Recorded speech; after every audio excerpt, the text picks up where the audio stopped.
From the Kiss 92.5 studios in Toronto, Canada. Ladies and gentlemen, This is Roz and Mocha. it's Roz Mocha. What's going on? Hey guys, this is Bruno Mars. This is Selena Gomez. Chainsmokers. Lady Gaga. Calvin Harris. Celestia Cara. This is Ed Sheeran. You're listening to my boys Roz and Mocha. Roz and Mocha. My boys Roz and Mocha. The Roz and Mocha Show. Between Roz and Mocha, who is your favorite? Mocha. You guys are so funny, man. Congratulations, Lisa! Wow! You just won $1,000. Amazing. Y'all just made my entire morning. Keep it up. You guys are awesome, man. This is the Roz and Mocha Show podcast. Excited for this, y'all. Of course you would be. The Glizzy straw. Okay.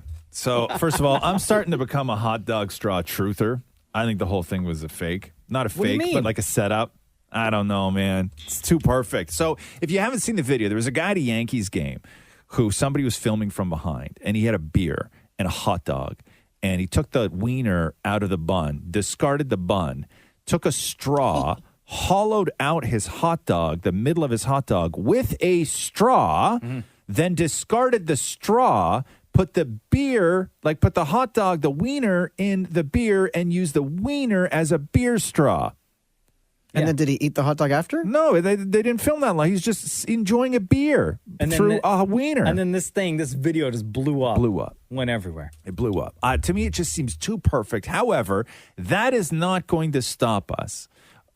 So we're going to attempt on the show to recreate the hot dog wiener beer straw. Say it properly. Which is what? Because I want to hear you say it. Which is what?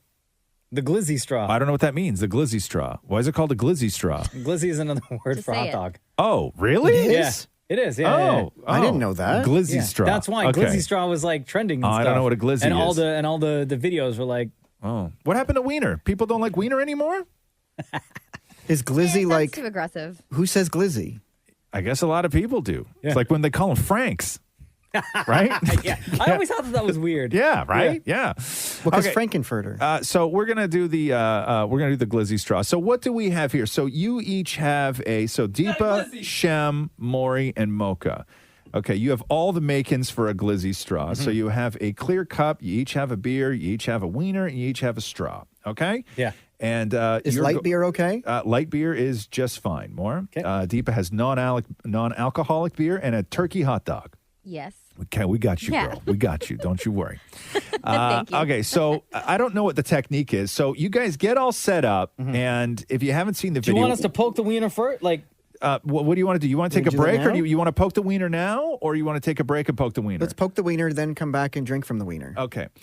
Okay, so wiener's out, everybody.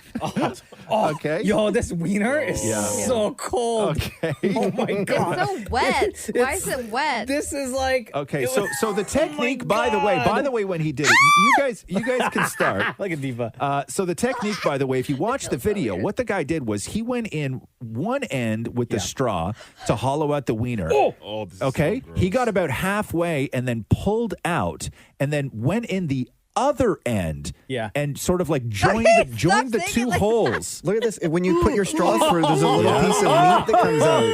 Oh, Ew, look at this! Ew! Oh, look at Shem's. Look, Now pull it out. Okay. Yeah. Okay. Ew, this is so gross. Oh, Deepa, yours is long. Look at that. How are you doing, Maury? I am good. I'm almost all the way through the wiener. Okay. I poked it through. Okay. Did you? So Maury's Okay. done. Shem, how are you doing? Shem is almost hollowed out. and limp. Okay. Oh, look at that. There's a wiener worm. Okay. Deepa, how are you doing over there? I think I'm almost done. Yeah? I got it. I think I have a solid hole. This is so disgusting. I also feel very weird sticking a straw into something that looks this. Okay. Also, the thing, the unexplainable thing in all of this is that it has to be that it was deliberately, used for the wiener. Like this is, ingenuity here, because it's not that he needed a straw for beer, because he already had a straw. Yeah.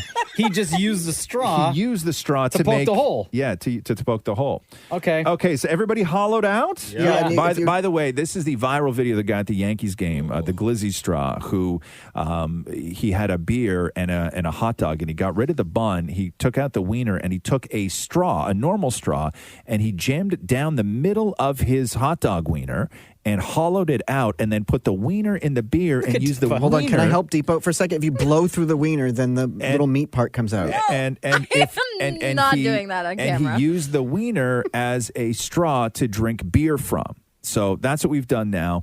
We're all hollowed out. Is Deepa, are you hollowed out yet? Yeah, but or no? she still has meat wiener in it. No, are you good? Can you see through it? I think I'm good. Yeah. Oh yeah, I think you're good. Oh, yeah, I think yeah. you're good. You're I good, think you're you're good, good. you're Okay, good. so we're gonna I'm take a good. break. We're gonna play a song, and we're gonna come back, and you guys will all experience the Glizzy straw together, which of course is sipping beer from a hollowed out hot Wait, dog. hold on a wiener. second. What? You have a cup and a beer and a hot dog over there too. No, don't I do you? not. I do not. No. What? I thought we're all doing no, this. No. I'm narrating. Roz, Yeah, come I'm on. narrating. You I'm can narrating. narrate while doing like it. it's a surprise. The Roz and Mocha Show podcast. It's Glizzy time. All right. I had just found out that Glizzy is a hot dog. It's a name for a hot dog. I had no idea about that. Welcome to 2022. So there was a guy at a Yankees game that went viral because somebody was filming him from behind, and he had a beer and a hot dog, and he removed the hot dog out of the bun, and then he took a straw and he jammed the straw down the middle of the hot dog wiener and hollowed it out, and then put the wiener in the beer, drank the beer through the wiener like it was a hot dog wiener straw. Right? And then everybody was like, well, what the hell's going on? Other people were like, this is incredibly, genius. I still think, I'm a truther. I still think the whole thing is like a setup. I think that it's designed to go viral. People I in don't New think York are it's wild. I don't think it's real. But that said, not going to stop us on the show. So before the break, you guys all hollowed out your hot dog wieners. Yep. You each have one. Hole on either side going all the way through. Shem, So we're good. Mocha, Deepa, and Maury. Okay, so Somebody texted, by the way, said yeah. hot dog needs to be cooked. We can confirm the hot dogs are cooked. Okay. Oh yeah. They're pre-cooked hot dogs. That's fine. Okay, so We opening our beer? So what we're gonna do is everybody open your beer, pour your beer, and then we're gonna have you guys do it individually, though. Okay. It's good beer. Okay. So pour your beer. Am I keeping the hot dog in the? No, you can put it in after. You can. You can. Don't pre-soak it. Yeah, you can put the wiener in after. That's my fine. wiener's already in there. Oh, okay. Okay, cool. So Mocha's okay. So everybody's pouring. Deepa had struggled with her can a little tiny There we bit. go. Yep. Ooh. Oh, I've never opened one before. Deepa with a good pour. You Good ever opened a beer pour. before? All right. Thank you. There we go. Okay, so Shem, we're going to start with Oh, you. lucky me. Okay, Yeah. You know, Shem, we're going to start with you. Wiener in, and let us know if first of all if you get any beer through that wiener, and then Shem's topping it up. Not Yeah, I'm enough gonna beer need a in the few cup. drinks after Okay, this, so. okay, and you let us know afterwards what the experience was like, what the taste was like, everything else. So bottoms up, Shem, go for it. Here we go. Okay, Shem is now trying his best to suck beer through a wiener. Oh my god, What? that is What? hands down the most disgusting thing I've ever. Wow. Firstly, Wow. Really? You Wow. taste there's juice and it's like wiener Oh, juice. God. Okay. It's glizzy juice. Okay. It's not good. Okay. Maury, you're up next. Okay. Maury. Okay. Hot dog in the beer. Okay. Maury's now taking a sip. Oh, he's getting a lot. Oh, wow, Are you you can- getting anything? Yeah, Is you it can working? hear him gulp. Oh, I yeah. know. How is that, Yeah, Maury? you can hear the sucking. It's Maury's going back in fantastic. for more. Wow. Kind of dirty. What? How is it? How is it? It's two great things together. What's wrong with this? Really? Oh, and then afterwards, after you're done, you could still taste the wiener. like salty beer. Like, okay. Deepa, you're, oh my God, Deepa's face right now. Okay. Okay, Yeah. Deepa, hot dog in the beer. That's good. Okay. Okay, and right. go for it. What? Ooh! Ooh! This is my first time having non-alcoholic beer. First of all, it's disgusting. Yeah. Deepa going back in for another one? Oh my God, Shem, you're right. You could taste like wiener juices, and then it kind of feels like floppy in your mouth. Oh, yeah. It feels floppy in your mouth. Yeah. I'm talking about the hot dog. Yeah. It's not good. It's not a pleasant experience. No. I don't think. You want to go back in for one more, or no? You're done. Your deep is done. I think I'm done. Okay, I think Mocha. We will end this off with you. This is the using a wiener, a hollowed out wiener as a beer straw. By the way, if you're just joining us, video that went viral. Mocha is now sipping. Whoa, Mocha put his whole mouth around it. looks so bad. Oh my God. I've used a Glizzy straw before. Yeah. Guys, Yeah. I kind of like it. Oh my What I tell you? Yeah. What I tell you? I kind of like it. You also kind of look like you've been there before. Yeah. Can I make a suggestion? Okay, flip your wiener around and drink some more so you have the wet wiener as the top. Oh, yeah. The soaked in beer. Ew. Do that now, Deepa. Okay. Let's Yeah. Okay. No, I'm good. Okay. I think Okay. I quit. Okay. Everyone flip your wiener. Yeah. How's that, Mocha? Mocha's really, Yo, really you good. enjoying it. Even better, Yeah? right, babe? Wow. Yo. Wow. Okay, we are 2 for 2. Look at Shem's face. Shem can't believe what you're doing right now. Mocha's going to finish this whole Mocha's cup. finishing his whole thing. Take the wiener out and just drink No. the Oh no. my God, guys! Yeah? We have a new barbecue Really? thing. Hold Is this on a thing? A backyard tradition. Let me This see. whole Look, show. look, look. I'm leaving. Oh my God. Now Mocha's Oh, eating the Oh my winner. God, he's eating it. I'm leaving. Okay. Nope. I'm out. Wow. Okay, so that is the Glizzy straw, which is using a hollowed out hot dog wiener as a straw to drink beer from. Deepa and Shem were absolutely revolted. Mocha and damn it, Maury. That's okay. It's understood, Shem. It's understood. No, okay. Sorry. You don't need to apologize, whoever that was. That's me. Okay. But Mocha and Maury quite liked it. Yeah.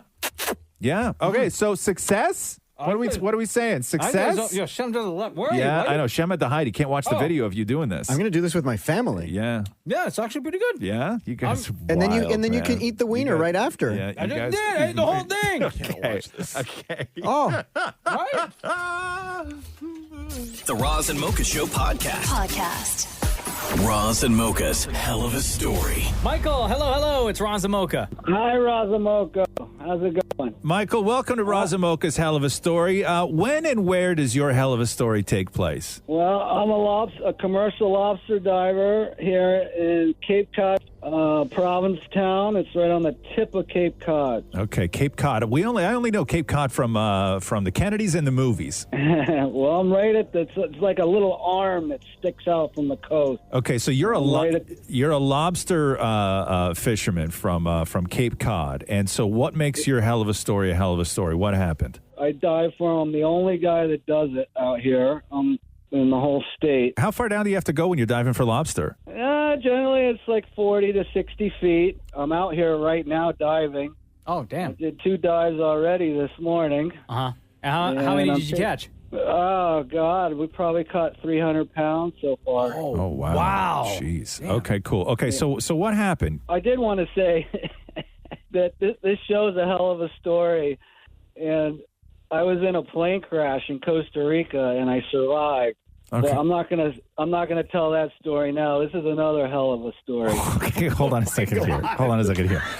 Okay, so wait. Your hell of a story is not that you survived a plane crash in Costa Rica. Your hell of a story is an even more hell of a story? Yes, it is. It's more hell of a story. Yes. Okay, so go ahead. Okay, go ahead. So I get up in the morning, I go out like I normally do, and I was on my 3rd dive of the day and jumped in the water, and I was descending down to the bottom, and I almost made it to the bottom, and all of a sudden I got hit by like this freight train, and everything went black, and I was like, what the heck?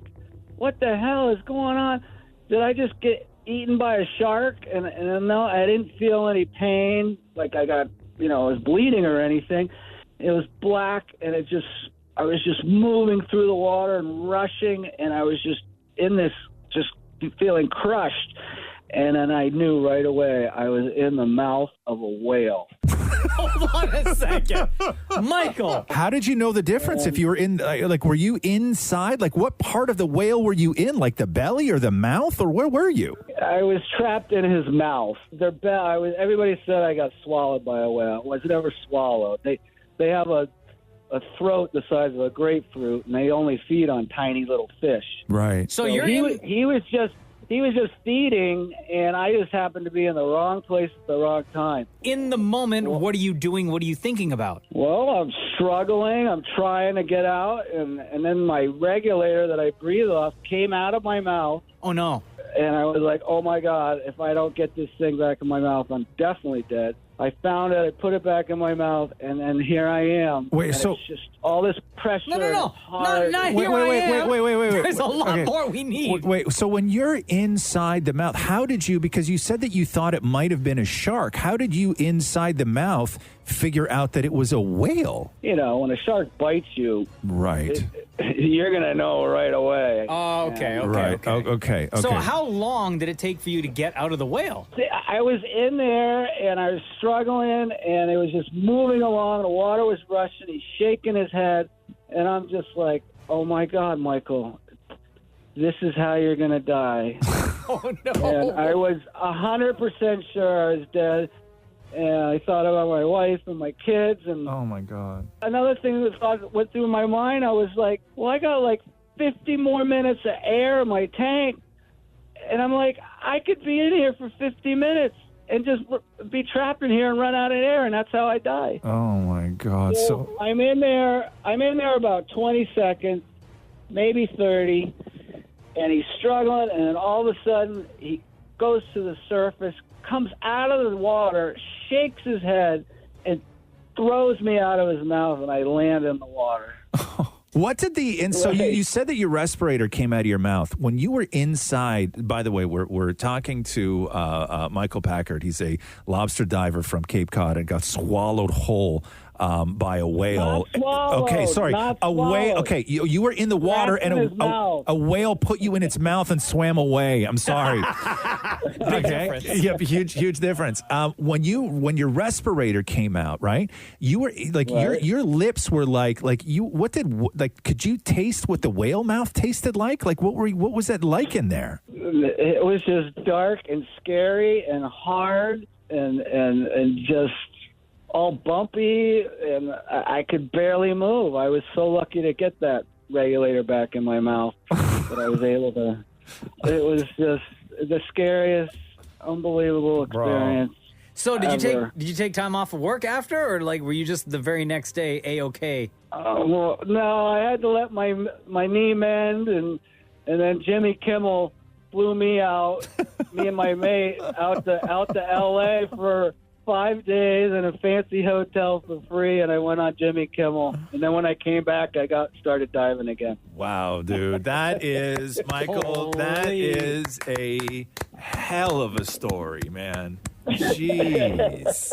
That's incredible. Michael, thank you so much for being on Roz and Mocha's Hell of a Story. No problem, Moko. Right I'm going on. to get back in the water. I'm going to get back in the water and start diving again right now. Yeah, be careful, man. Bring a flare gun with you or something. I don't know what you do. Hey, keep an eye on your surroundings. Yeah, dude. All right, Michael. Thank you so much, man. Take care, bro. All right.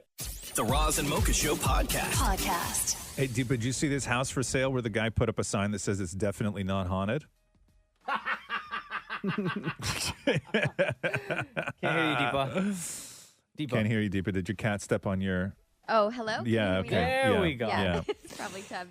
Yeah, I saw it, and I was like, that means it's definitely haunted. So I was like, maybe I should invest in this property. So it was a real estate agent by the name of Matthew Toussaint, it was a real estate agent by the name of Matthew Toussaint who put up this for sale sign in front of a house, and the house itself is priced at $2.1 million. Oof. And on the sign, it just reads, quote, not haunted.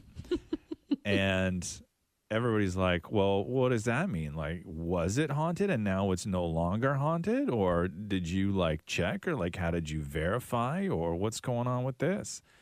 And Damon Mori talked to Matthew Toussaint about this $2.1 million house that is definitely not haunted.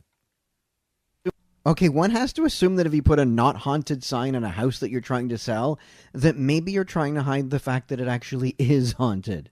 No, I honestly was a fun sign that I thought would generate a few smiles, and it certainly has. Okay, and one has to assume that if you're saying not haunted, that you've done some research to prove that it's not haunted and you have some documentation. Yeah, absolutely. No, we're not claiming to be paranormal experts by any means. It was just a fun sign that we thought would make a few people laugh. But any potential buyers that would have that kind of concern, definitely we can schedule a paranormal investigator for them. But realistically, the owners, they haven't over the last 6 years experienced anything of that sort. So to sum this whole thing up, this is literally just a real estate joke. There's no ghosts. You don't know of ghosts. It's just a joke.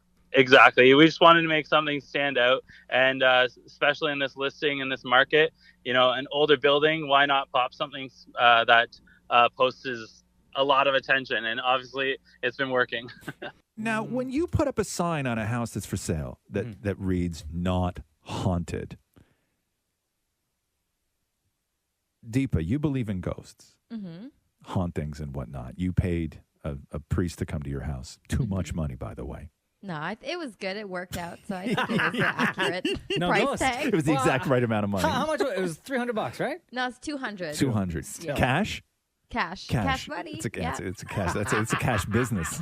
That's a cash business. You don't claim that. But here's the thing: is that I don't think that people would normally look at a house and think it was haunted. But as soon as you put the "not haunted" sign on the house, you have to assume, even if it is you have to assume they've done some work to determine if the house is in fact haunted or not. Walked into the house and looked around and said, "Oh man, this looks like a scary house." Like at one point, it could have been haunted. No, they did no work. It's just a goof, right? Can I say that it's just a goof? Yeah. But if I'm a ghost, did you look at the pictures of the house? Like, does it look spooky? It looks spooky. But here's the thing: if I'm a ghost, I'm now going to go into the house that says not haunted because it's a safe zone. If you're a ghost. If I'm a ghost.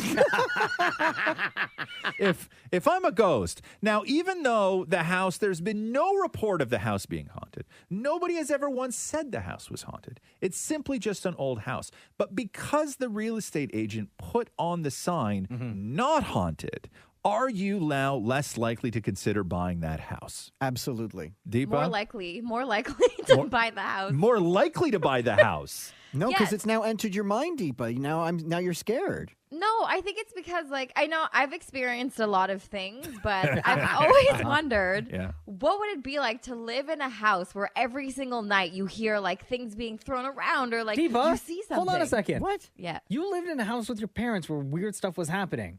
Yeah, you live in a house right now with your husband where you said weird things have been happening. Can you pause? She lived in a house with her parents where normal things that are completely explainable happen. No, but Deepa that's thinks not that they're true. ghosts. No, things would happen. I'd see a lot of things. I'd hear a lot of things, but it wasn't frequent. It wasn't every day. It was maybe once a year something really creepy would happen. Like the ghost went on vacation? Would just come back to haunt? Do you remember that one time Deepa brushed her teeth and left the faucet on and forgot she left the faucet on and came back into the bathroom and was like, "Oh my God, we have ghosts"? No, that is not what happened, Roz. Okay, You should put up a not haunted sign on your house. Definitely not haunted. The Roz and Mocha Show podcast.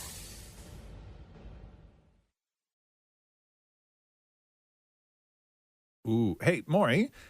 Do people always have sex on Big Brother? Because that show is live streamed 24 hours a day, right? Not often. I mean, they do creative things like go under the covers and. But it happens though. Oh yeah. Oh, because two people on Big Brother had sex, Kyle and Alyssa, and they were only in the two that have a showmance going on. Really, and they were in the have-not room, so it's the room that's not fancy at all, and where you only get to eat slop. Right, and they want them having sex on a butterfly pool floaty. What? And, Wait, and everybody felt bad for the pool floaty. How far into this season are we? We're quite far in. The finale is coming up. Oh, and there's only one showman. There's 10 house guests left right now. And then, so when you're live streamed 24 hours a day, right? Is somebody monitoring the live stream? People watch it. No, but somebody from. Oh yeah. It's a 24-hour operation. If noises are happening, Yeah. It's not like a delay where somebody can then go in and like But also mute in the cameras or something. No, but in the have-not room, they don't shut the lights off in the have-not room. Yes, that's weird. Oh, they do? No, not in the have. No, you're right. Not in the have-not room, but Yeah. in other parts, and then it just goes to that black light effect. Yeah, but in the No, no, no. have-not room, there's But all the lights are on? Yeah. Nah, it's not weird. No, that's on a way pool, too pool weird. floaty with a towel? No. Because With all the lights on? Yeah. No. Okay. And you know, in that Big Brother house, they add like, it's not like regular lights in a regular house. No. Right? They're like Bro. amplified. Come on. There's lights everywhere. So No. so Kyle and Alyssa have sex, okay, on a pool floaty in the have-not room. Okay. And then of course you get everything else afterwards. So oftentimes The pillow talk? Oftentimes things get awkward afterwards, right? Oh. And sometimes there's feelings. And maybe sometimes it Yeah. doesn't go well. So here is immediately afterwards when Kyle starts telling Alyssa how much he likes her, but also sort of apologizing for the entire act lasting 10 seconds. You go. Huh? You go. No, Hugo. All right, I have to go. Exactly, you're meditating. I'm going to say we just had sexual intercourse for 10 seconds. Oh, no. Sorry, I don't last very long. I'm not very good at sex. But I like you, and I like having sex with you. And if you want to stop, we can. How much do you like me? As much as you like me. How much do you like me? You can't put a word, you can't put a scale on it. Right? All the awkwardness. I like you. Oh, no. You like me? Oh my gosh, come on. Yeah, And I like also, you all for a that full noise, 10 by the way, is bare legs on a pool floaty. We all know what that sounds like.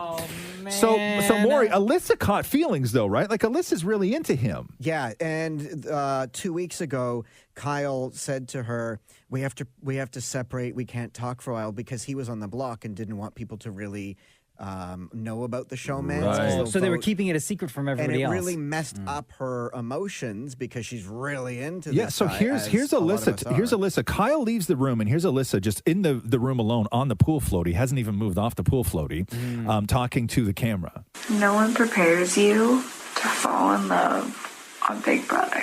Girl, come on now. Because you love someone more than anything in the world.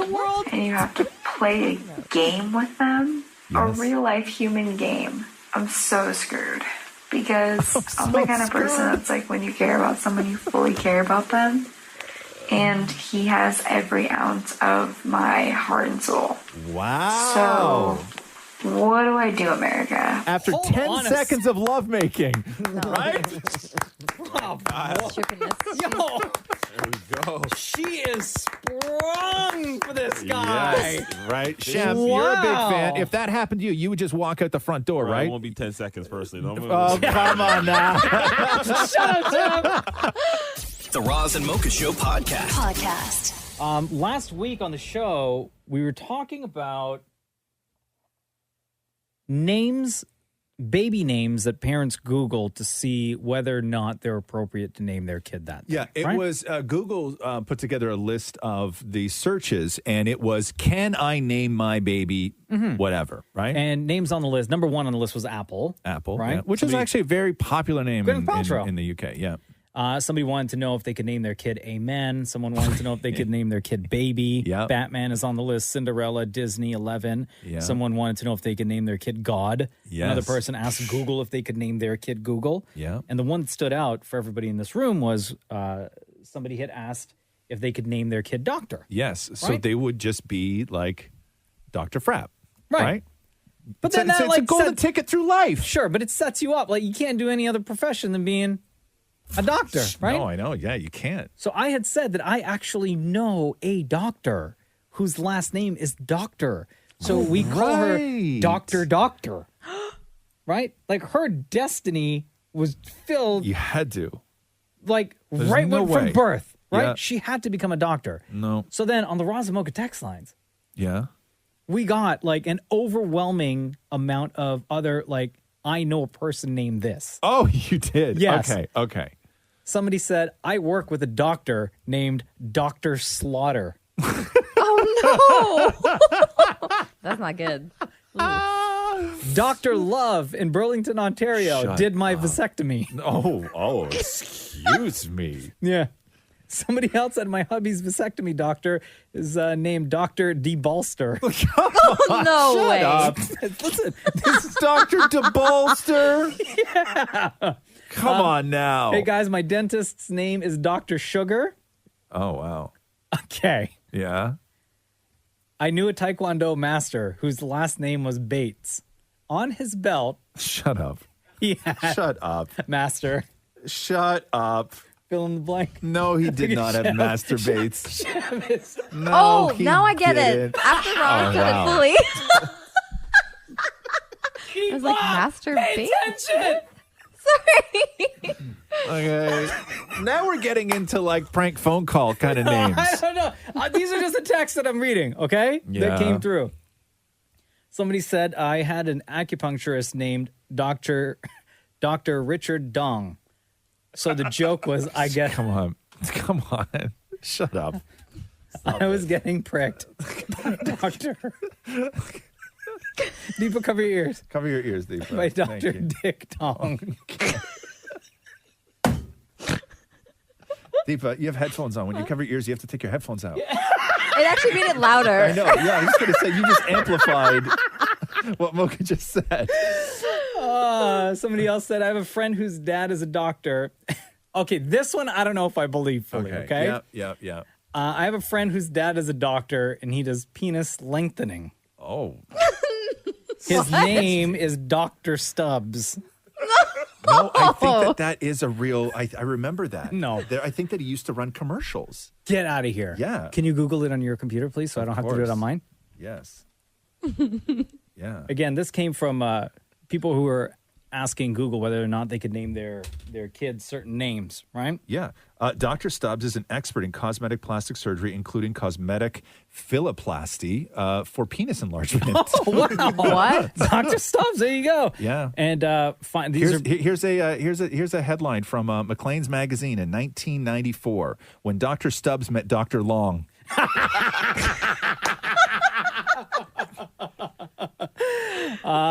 So then Roz Mocha fans were like texting in, being like, here's the name of somebody that I know.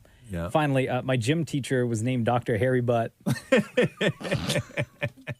The Roz and Mocha Show podcast. I have a great slow-mo Roz Mocha to share with you guys. Oh, for God's sake. That was submitted to us from Rafi Sahakian.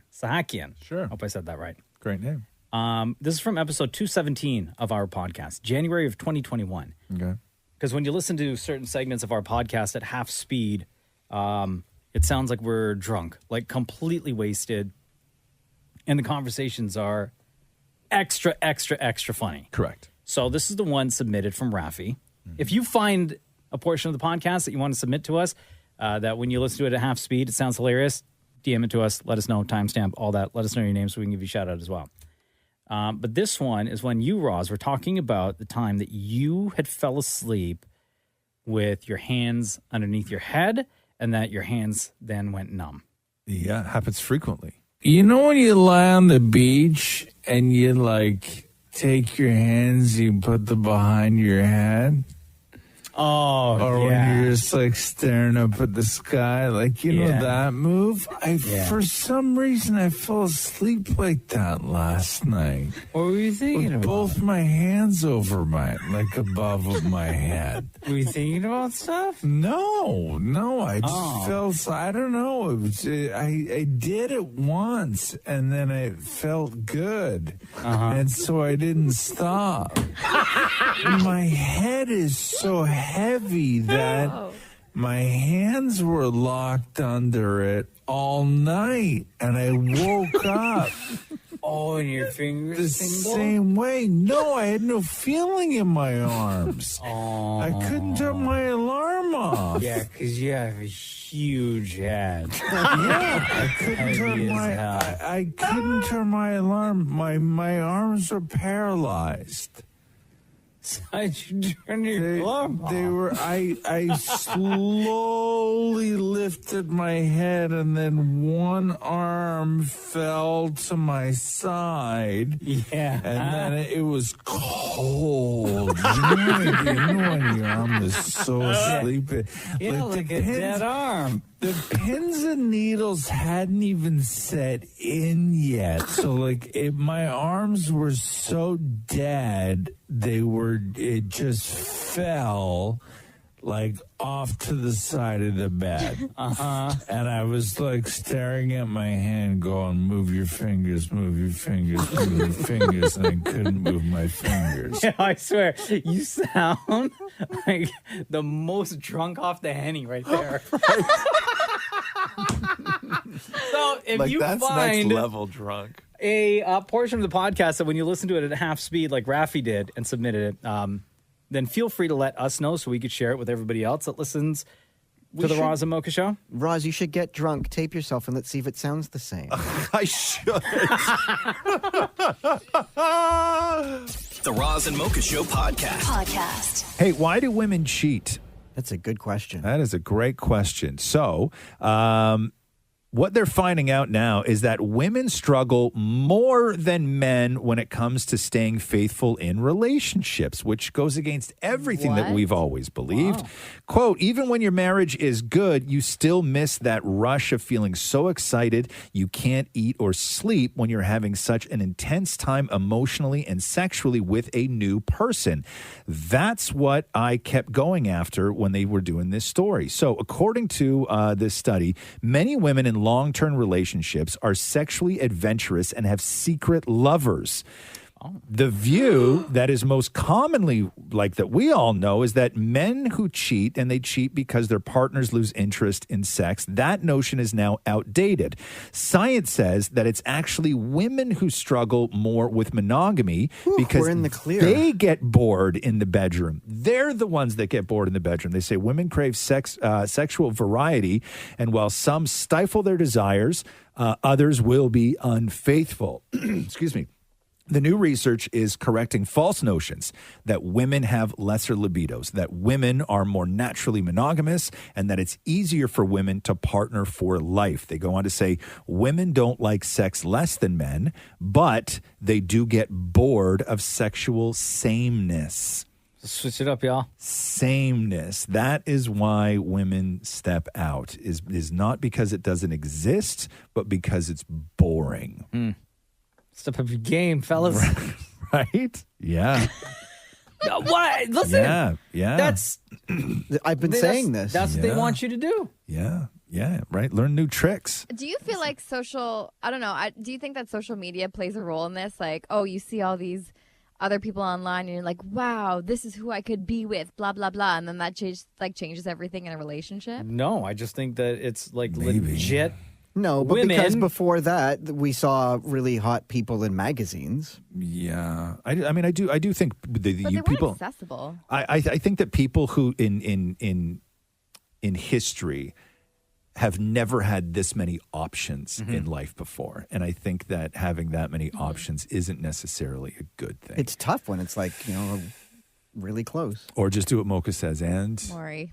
Up your game. Yeah, right. Fellas, take notes. Yes. You're going to need the day today, slack off of work. Right. All right? Yeah. Even if you work in an office, whatever, you got to pay attention. Yeah. Nah. Today. Yeah. Game plan. Yeah. Switch it up. Okay. All right? Yeah. Now, where would you suggest people start when researching on how to switch it up? It's a very difficult thing to Google, right? Is there a way, or should you talk to a friend? Is there a secret club that you know of? Well, if you take my course. You take your course. Okay. Yeah. I will teach you all the tricks. Okay. Wow. All the tricks. Every single one of them. How many tricks you got? Bags. Yeah, 2, I bet. Shut up. I bet you got 2 moves. Not like 3. No, I bet. I knew it. I knew you got 3 moves tops. They work, though. They work. Okay. You take my course, I'll teach you how. Already. 3.5 moves. Yeah. 3.5 moves. That's all you you're need. welcome. You can have a crazy weekend. Oh my God. The Roz and Mocha Show podcast. I feel like the worst parent in the entire Oh, world. no. What'd you do now? So I wake up in the middle of the night to come to work, right? Yeah. And it just so happens that today, my son woke up in the middle of the night. Oh, really? Just as I was about to leave work, right? Okay. And I was downstairs about to leave, and I hear him, and he's like yapping away. Yeah. Right? He had made his way over into our bedroom, and he crawls into the bed with Jenna. And she's trying to sleep, and he's like, as if it's daytime. He's got stories. He was telling stories. Yeah. So I go upstairs. I got I'm opinions like, and things to say, man. So I go upstairs. I'm like, hey, man, what's going on? Yeah. And he's like, I had boogies in my nose. I needed to blow them. I'm like, all right, cool. No wow. problem, right? Yeah. And I said, do you want to stay here or do you want me to put you back in your room? Because it's the middle of the night and you have to sleep. Yeah. You got camp soon, right? Yeah. He's like, can you put me back in my room? I'm like, cool, no problem, right? And I loved it because I never get to see him before I go to work. It's like, amazing. It's such a gift. right? Yeah. So I take him back into his room and I give him a kiss. And you know me, from the time my eyes open, I'm on the clock and everything, I'm on a schedule. Yep. Right? I know I have to hit the shower at a certain time. Yep. I know I have to leave the house at a certain time. Yep. I know I get to the parking lot here at a certain time. I know I log into my computer. Everything has to be on point, right? Yep. And I give him a kiss and I say, okay, I'll see you later. And then he says, will you lay with me? Will you snuggle with me? No. Oh, no. And in that moment, I said no. You did, huh? That's And heartbreaking. And I felt, That and is- up to now, That's heartbreaking. I feel Yeah. so guilty because Yeah. I was like, you know what? I get it. Probably like 10, 15 minutes. It wouldn't have made a difference in my day, know. but just because every single day is so structured. Yeah. And I was like, listen, when you get home from camp, I promise we will do all the snuggling you want. But by then, he's going to forget and he's just going to want to he's not going to want to play Hot Wheels or go for a bike ride or something. Hopped up and he's got his like best And like my energy of the entire day. drive, and- I was driving in today and I was like, you know what? Would 10 minutes I know. have really made a difference to my day? No. Yeah. And But I just, let I me felt put it this way. so, Let me. I feel so guilty Okay. still. I don't want to make you feel worse. Okay. Okay. Yeah. I don't want to make you feel worse. Yeah. But let's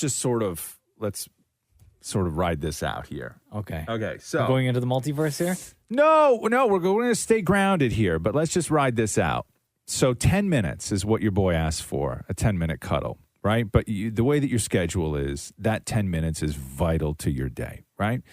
So your son asks you to cuddle for 10 minutes. You say no, which is a crushing thing to say. It's also, I'm sure, a crushing thing to hear, right? Chances are he forgot about it too because he was like Fair enough. half awake, half asleep Fair anyway. enough. So, and in that moment, 10 minutes is a lot, right?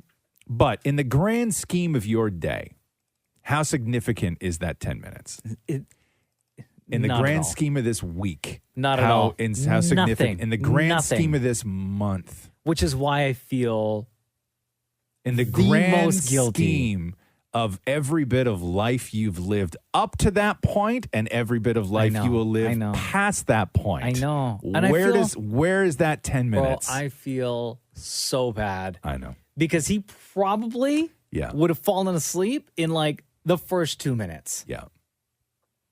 Yeah. I know. But we do that. We do that. I feel so we do that. guilty, man. I know we do it, and we make a decision that it's an unjustifiable decision. You can't even now, having only been a couple hours past that, even justify why you said no. It's an unjustifiable decision made in a moment, and there's no reasoning behind it, and there's no way to defend it. You know what the reasoning is? What's that? Is that I was being selfish. But that's not even. But it's not even a reason because you're not a selfish person, though. You don't No, make I know, but that's decisions how I based on self- feel. No, it wasn't. You're not being selfish. You have a routine, right? You have a routine, and that's all it was. You have a schedule, right? Time to make the donuts. Yeah. And that's all it was. But in the grand scheme of everything, where's that 10 minutes? Bro, I have said no to countless 10 minutes in my life with my kid. Yeah. In her life, rather, I guess. Countless. And I feel terrible for every But she doesn't single remember. one of She them. doesn't remember, right? No, not the ones when she was a little kid. No. But now, That's a different story. The Roz and Mocha Show podcast. Idris Elba, sick and tired of being asked about James Bond. He was doing an interview, and now instead of saying, "Hey, are you going to be James Bond?" you have to get Idris Elba to talk about being James Bond, right? You have to do it. So people used to say, "Hey, are you going to be James Bond? You talked about being James Bond. If the James Bond people talk to you, what's going on with James Bond?" People used to ask those questions, right? And then he started being like, "Guys, come on now." So now you still have to get Idris Elba talking about James Bond, but the way to do it is now you ask him if he's sick about talking about James Bond. Oh, Are you sick of being asked about James Bond? Oh man. I mean, it's, I have no more answers for it. I just tell people, don't ask me that. Because a lot of times it's really lazy journalism, and people try and use it as clickbait. You know what I mean? Like, what's he going to say this time? I try to say the same things. Every now and again, I just tease them, but every now and again, I'll give them some philosophy about why I don't want to do it or why it's just a rumor. But most times now, I tend not to talk about it. Oh. So thanks for bringing it up. Thanks. Yeah. Thanks for that, by the way. Also, Idris Elba's new movie, Beast. So in the movie, Idris Elba has daughters. And this is Idris talking about how his real-life daughter auditioned for the role of his daughter and did not get it. Interestingly enough, my daughter auditioned for this role. She wants to be an actress, and she auditioned. And, it came down to chemistry in the end. My She was daughter, actually very good. she was great. But Yeah. the relationship in the film and the relationship between my daughter the chemistry wasn't right for film, weirdly enough. She didn't. My daughter didn't talk to me for about 3 weeks. Wow. Oh yeah, family dinner. Yeah, Shem's clapping. Why? I clap when Family- Shem claps. I don't know. Why are we Family clapping? dinner can be Shem? awkward. I think it's great. I think it's a good lesson learned that nepotism isn't always going to work, especially in Hollywood, and it should motivate her to do better next time. She Be better. Yeah, and she probably thought, well, my dad's starring in the movie. Also, my dad's friggin' Idris Elba. Yeah. Like, of course I'm going to get this role. I don't know if she thought that or not. I don't know, but I think that the part that must hurt the most is, it wasn't about skill. It's that somebody said that it was your chemistry. With your own father. With your own father. Like, to me, that's the hard pill to swallow, is that the reason you didn't get the role starring as the daughter of your own father was because of chemistry. But it also depends on the kind of chemistry that they're looking for It in worked this in role, The Maid right? with Andy McDowell and her daughter. Oh, yeah, that was great. I didn't even know they were actual mother and Neither did I, so it can work. Yeah, I guess it just depends on what they Will were Smith what they were and asking Jaden, of her. they've starred in a couple of movies together, right? Yeah. So what does this say about? But there's still Idris Will and and his Jaden, kid? though, in the I movie. know. Right? Like, they're very much. Yeah, but I don't know, like, what kind of Could chemistry they were Roxy looking audition for. to be your kid and not get it? Well, first of all, I don't have a show, right? You know what I mean? Like, Yeah. but, if she wanted to, for sure, why not? What do you think they talked about in the car ride home? Oh, like, I don't know. And he auditioned with her. Like, Yeah. it's not that she went in. Like, they did the I know. screen test together. Right? Chemistry just wasn't there? Yeah, no, and she probably walked in being like, oh my God, Dad, like all this Yeah. stuff, right? And But then when it was showtime, yes, and buckled. yes, right? And it wasn't even Idris, I don't believe, who told her she didn't get it. It was like the director that called her. It was Like was the it guy, Will Packer. yeah, like Idris didn't even call her. Like they just did it by the book. Like the director called the agent and was like, "No, you didn't get it." Now, do you think? I need to know all the details, know, right? yeah. So, do you think that the director had a conversation with Idris first and said she didn't get it, and we're gonna let her agent know? Yeah, of course. Yeah. And then that means he had to he knew. keep that a secret Yeah. from her. Yeah. And I don't think Idris was that busted up about it. He doesn't sound busted No, up about like it. not at all. Also, not even talk to her. She didn't talk to him for 3 weeks. She kid. just throws that in at the end. Listen, welcome to the Right? real world. Sometimes Yeah. sometimes you don't get what you want. No. Even if your dad is Idris Elba. Damn. The Roz and Mocha Show podcast. Oh my God! So we talk about Noah Schnapp all the time from Stranger Things. Will? Well, so we've talked so What much. now? We've talked so much about the haircut, right? Yeah. Where he had like that bowl cut, and everybody else kind of got like cool hair, right? Like 11 got that like shaved head, and then she got cool hair, and like Mike has that cool like rock and roll hair. And Sure. Looks like Shawn Mendes. Steve is like everybody's in love with Steve's hair. All the guest stars that come in. So much that Steve doesn't even want to talk about his hair anymore. So poor Will, they kept the bowl cut on him, right? And the story was that he went to the Duffer Brothers and asked them, hey, is there a chance that we could change Will's hair? Because I guess it's embarrassing, right? Like, it's embarrassing. Even on a television show playing a character, nobody wants that haircut. You look like Stewart from Mad TV, right? time. Stop. And so we knew that was embarrassing. We all felt bad for him. And let me read you this headline, as if it wasn't bad enough for Noah Schnapp. Noah Schnapp was asked by Stranger Things producers to speak in a higher tone after going through puberty. So they wouldn't even let him use his regular voice. Like he grow up. No, he started to sound like a little bit like a man. Yeah. And they were like, yeah, can you just talk in a higher voice? So like Stewart Can you imagine? from Mad TV. Right? Like Stewart, just like Stewart from Mad TV. They're turning him into Stewart. This guy, like, he can't catch a break, huh? In a new interview with Flaunt, Noah talked about the tricky aspects of growing up and going through changes while starring on Stranger Things. He says it was the peak time of change and puberty and growing up, and just everything was changing with all of us, and the directors were just not loving it. He goes on to say, and I remember one of the producers coming up and telling me, Noah, is there any way you could just speak in a higher tone and just slouch a little bit because he got so tall? I feel like the Duffer Brothers, throughout the series of Stranger Things, it has just been one massive troll job against Noah Schnapp. Right?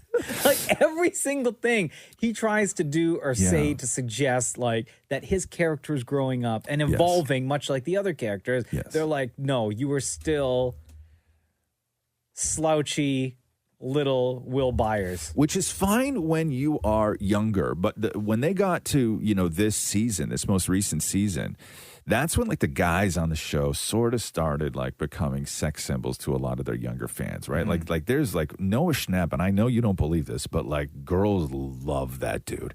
And he hears it, right? Like, like when you're in it like that, like Noah Schnapp knows, he can see on social that like he's the guy, right? Like people think that he's the guy. Could you imagine sort of coming into your own and you realize you have all these adoring fans who write you love letters and are like, oh my God, you're my boyfriend. All of this stuff. And then you show up to work and they're like, that haircut and you got to change your voice. Like you have to be you have to try and not be in any way attractive.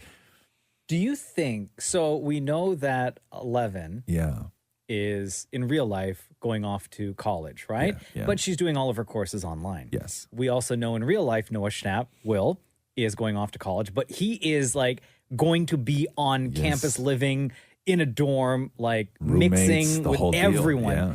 Do you think this is the reason why he decided to, was to like not prove to everyone, maybe a little bit to prove to everyone, and also prove to himself, like, guys, I told you I was cool. I told you that, like, I don't know if it's like I told you I was cool, but I think that he got the raw deal on that show. Like, right? like who said I got no girls? Right? Like, I could get girls. Like I think a little bit of it. I don't think you're wrong. I think a little bit of it might be sort of like reputation building, like a little bit, right?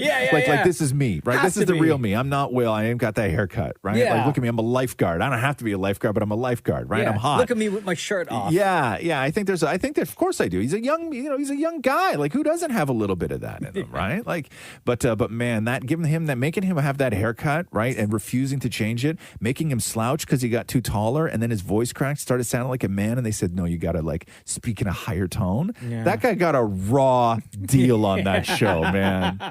The Roz and Mocha Show podcast. How you doing? He's Roz. I'm Mocha. Really good, man. Oh, yeah? Yeah. Wow. Well, I shouldn't say really good. Am I ever really good? Right? I thought we were...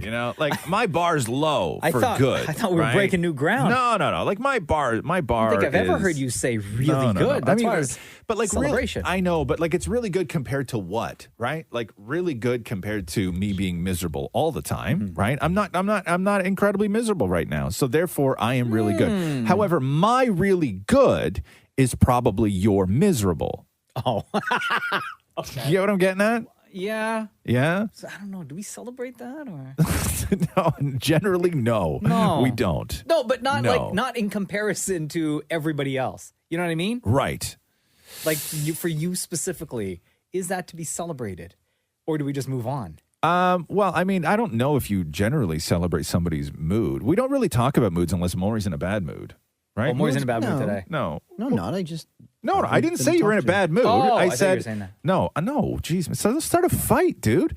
No, I said we don't generally talk about moods. Like nobody ever goes, oh my God, you're in a good mood. Why are you in a good mood? That's awesome. You're in a good mood. It's always like, God, why are they so pissy? Right? Like we only ever really discuss when somebody's in a bad mood. Nobody really wants to talk about a good I don't mood. think, like, when we're on the show, we don't generally show that we're in a bad mood, right? No. The only person, and again, I'm not, is I can see who's in a bad mood is Maury. I always know when Maury's in a bad mood. Yeah. Yeah. You don't hide it. Right? No, but that's how I am. Yeah, well, exactly. Yeah, and that's why I'm saying, like, that's the only time a mood is like a topic of conversation is when somebody's in a bad mood. Nobody cares why somebody's in a good mood. I've never asked somebody why they're in a good mood. You know why? Because I don't want to know. You know what I mean? Right? Don't tell me how great things are. Oh, I was going to say, you don't want to know if something good's happening in Oh, our okay. lives? Here, yeah, Shem. Why are you in such a good mood today? I woke up this morning. Okay. Wow. Hey. Right. And that's why nobody talks to you about feelings. Right. You know what I 'Cause mean? of that reaction. Yeah, because right then I there. get that. It's another day above ground. Oh, shut up. The Roz and Mocha Show podcast. How's everybody doing? Good. Payday. Is it? Yeah. What does that mean? Payday. Ross is like, I don't even notice anymore. No, Maury gets so excited. That money's gone, Maury. No, well, yeah, but I had before it leaves, I was able to run to Starbucks. Oh, God. 2 weeks. Finally gets paid. He's got to run to Starbucks. I had to lie to my barber. Why? Because I went to get my beard trimmed last Friday, and I went to pay, and it was declined. Oh, my God. So I stood there, and I went on my phone, and because I really thought there was enough to at least pay for the beard How much is a shave. haircut? How much is a beard shave? Well, I do beard shave and head massage, so it's $77. I've never. You know when you see these stories, right, of like somebody who's broke and they're scamming the government and they're on like all sorts of stuff, and then they show them and they're driving like a hybrid and they got like a 65-inch television, and you're like, well, what's going on here? So, Maury, you're broke. You're broke, right? And you're out there getting beard trims and head massages that you can't afford. Mocha's giving me the look. Yeah. God, man. So I was standing at the cash desk, and it said decline. It said what? It said decline. No. What did it say? It said decline. Okay. It did say decline. Okay. And then so I log into the app, and I was like, oh my God, where'd all my money go? Yeah. But then to him, I'm like, oh my God, I think I was compromised. I'll have to e-transfer it to you like later. Hold on here. Shem was literally just compromised. Me? Okay. What? That's too soon. Shem is still trying to find his money. I have 2 cards in my So am wallet. Damn, man. If you remember Shem, when was it? Like a week and 2 weeks ago, Yeah, about right? 2 weeks ago. 2 weeks ago, Shem forgot his wallet. No, I forgot it. You're right. Yeah, at a gas station. And somebody Right. just ran through all that money. Yeah, all that, and he was on his Credit and app, debit card. And Shem was on the app watching his checking account go down, down, down as they were running around the city tapping. Did you ever get any of that back, Shem? I got 50% of the money back. Cash, of the cash out of your checking account? Yeah, yes. the credit card stuff was fine, right? It was reversed right away. Yeah, right yeah. away. But yeah, the checking stuff. So, are you going to get the rest of it back or no? No, you're not. Yeah. Did you go through all the afterwards? Did you go through all the charges that were? Oh, I memorized the charges. Oh, really? Can you run through them again, real quick? Yeah. Hold on, I think I got it here. What was the and what was And like it's the just most was it expensive? Yeah. $680 at Rabba was the most expensive. At Rabba, so Rabba At a convenience store? if you don't live in the city, Rabba's like a 7-Eleven, right? Oh man, Yeah. $600? It's like they bought all of Rabba. How do you spend $600? They walk in, at hi, may I help Rabba? you? Yeah, I'll take literally everything. So there was Shoppers Drug Mart. Yeah. There was LCBO, Liquor another store. LCBO liquor store. Wait, hold on, how much at the LCBO? There's 2 charges. One for one for $92.33, and another one for $15.22. 15? Hold on. You mean to tell me they spent more money at a convenience store than they did at the liquor store? Yeah. A pizza place, someplace called They Sam's. had a day. Yeah, someplace called Sam's. And yeah, that's it. My God. Yeah, they went in, bought like 6 cans of Wildcat, right? Got a pizza to go. Yeah, got their beard trimmed more. Yeah, probably stopped off for a head massage on the way home. The Roz and Mocha Show podcast. Heidi Klum was on Kimmel last night. I think Kimmel's on like summer vacation right now. And Nicole Byer, the host of Nailed It on Netflix, the baking show. Yeah. She is the guest host. And Heidi Klum, happily married now for 3 years. She was with Seal forever, wasn't she? For a long time, yeah. And for some reason, the topic of dating came up, right? And then Heidi Klum then starts to recount one of these horror stories of a date that she went on back in the day. And this is like back in the day when she was like Heidi Klum, or back in the day before she was Heidi No, Klum? like back in the day when she was still like supermodel. Really? Heidi Klum, famous Heidi Klum. That up. What kind of jackass messed that date up, man? So, okay, I went speed dating on Hollywood Boulevard. Yes. Have you ever speed dated? I mean, I had a few dates. I mean, I had like one weird date where we went to a movie theater and, you know, these big buckets of popcorn. Yes, I love So he was that. holding the popcorn, which I thought was already strange. Like, why do I always have to reach over? Like, why don't you reach over? And I'm reaching over and I'm eating the popcorn. And then all of a sudden there's a hot dog in the popcorn. But it was attached. The hot dog was attached. The hot dog that's still attached. Oh, no. Yeah. A bunless dog in your popcorn. Has anyone ever done that to you? I have not been... No. Anyone here? Has that happened to anyone here? Have you ever had a hot dog in your popcorn? That was very strange. That was the first for me. Never happened again, but it's very memorable. Oh, my God. That was in a movie. I think that was in like Porky's or something like that. You cut the hole in the bottom of the popcorn bucket. I didn't think that and you would wait actually ever happen in real life. First of all, okay, one, I don't believe that story never happened. You don't believe it at all? No, I don't believe Heidi Klum at all. No. I don't believe her at all. Because by the time she managed to get to the hot dog, okay, that guy would be in so much pain from the amount of salt that would be in the end, right? Yeah. He wouldn't be able to sit there and wait. You can't wait that out. But my question is, at what point do you cut the hole? Like, how does... Well, that's why the story doesn't... It's because it's not real. At what point do you cut the hole, right? And at what point do you continue the process without anyone noticing? Right. Also, buckets of popcorn haven't existed in movie theaters in like 40 years, right? They've been bags. They've always been bags. Like buckets of popcorn haven't existed in movie theaters in forever, but you're supposed to cut a hole in the bottom. Exactly. I guess you bring a jigsaw with you. I don't know. That's some thick ass cardboard. I don't know how you cut that hole, right? And then what? You put your hand over the bottom of it while you're walking into the theater. Like, I don't know how you even manage to do that when you're on a date. You ask for an extra bucket. When you get into the theater, you switch the popcorn from one to the other. But at what point do you set it up while you're sitting there? I assume as soon as you Because sit Heidi down. Klum, but Heidi Klum would notice that this weirdo sitting beside her that she's on a date with would be like futzing around with stuff. Yeah, trying to maneuver One would part assume- A into part B, right? That's not an easy thing to do. Popcorn spilling all everywhere from the bottom of the box. Like, no, it didn't happen. It's happened in movies. People do that kind of stuff in movies. Heidi Klum is like, she never grabbed somebody's wiener. Somebody just texted and said, I don't believe her either, Roz. No! The Roz and Mocha Show podcast.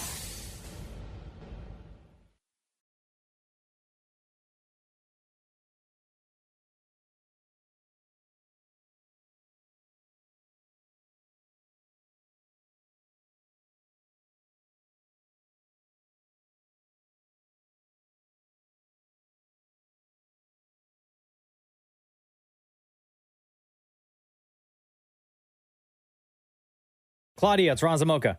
Stop it. Okay. But you asked us to call you. You said, can you call me, please, ASAP? So we're calling. Don't be so surprised. Okay. So we all know in the room, our very own Shem, executive producer of the Roz Mocha Show, has sleep apnea. Yes. And remind us again, Shem, on average, how many hours a night are you getting? How many hours of sleep? About 2.5 for the most part. Yeah. And you have to wear a sleep mask as well, little right? fighter jet mask. Yep. Right. So Claudia said, can you please call me ASAP? I need to talk to Shem about his sleep apnea. So, Claudia, go ahead. Shem, okay, you're doing something wrong because I have sleep apnea as well. Okay. Listen, it's highly embarrassing for a woman to admit that. I know the fighter jet mask. I call it Darth Vader. First of all, you must have the wrong machine. You must have the wrong setting. No way, because this made a huge difference in my life because I did the same thing, gasping for air, not sleeping, exhausted all the time. So what are you doing wrong? There's no way. How do you function on 2 hours of sleep? Well, I've been this way since high school, and I graduated high school about 15, 16 years ago. So it's just sort of been the way that I've been, and it doesn't help, the hours that we work as well, right? Mm-hmm. So it's just sort of the way that it's been. It sucks. Don't get me wrong. Like, talk to the doctor that prescribed the machine for you, or that you talked to about your sleep apnea. Like, have you said, here are all the steps that I'm doing that you guys have all told me to do, and I'm still only averaging 2 hours of sleep a night? Yeah, so I have, the way that my doctor described it, I have what's called very torturous sleep, and I don't even mean to, be flippant about it. So essentially what happens to me is the average person holds their breath like 4 times an hour when they sleep. I hold mine close to 75 times an hour when I'm sleeping. So I never get full sleep, right? I sleep for about 2 hours at a time, and then I'm up, and then maybe another 40 minutes, and then I'm up, and that's just how it's always been. Right. I stop breathing 19 times an hour. Yeah. So that's every 2 minutes. Yep. So if you're 75. 75 Yeah.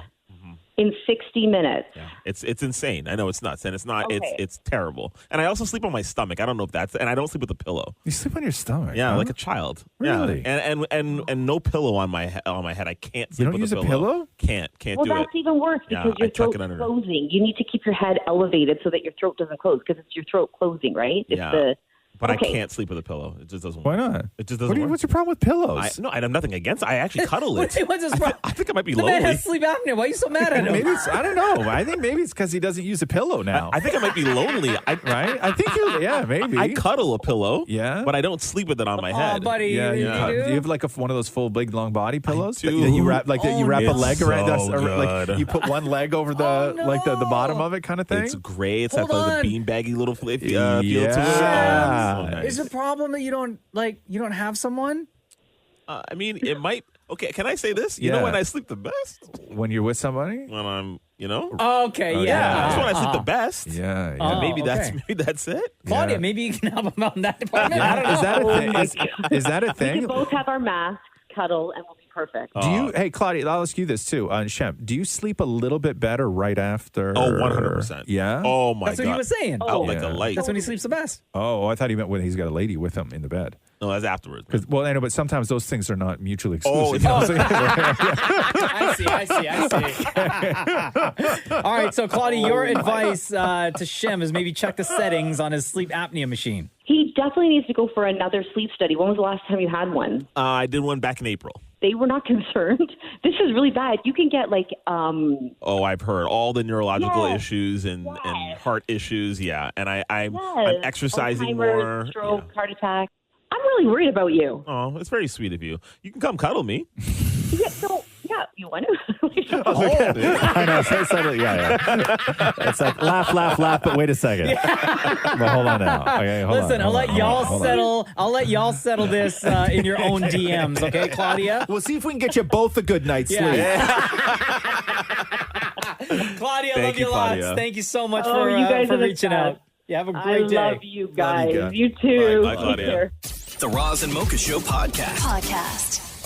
Roz and Mocha's Fix My Life. What advice can you guys give me? Okay, so my question is, Got a problem you can't fix? Roz and Mocha got you. Hi, Sam. It's Roz and Mocha. hi, how are you guys? We're good. How are you today? I'm good. So, I have a problem. Go for it. Drugs are getting in the way of a loving family. Oh, geez. You said drugs? Yeah. Hey, Roz Mocha, fix my life. Am I being unreasonable? My brother and sister-in-law are into drugs, pot, and cocaine.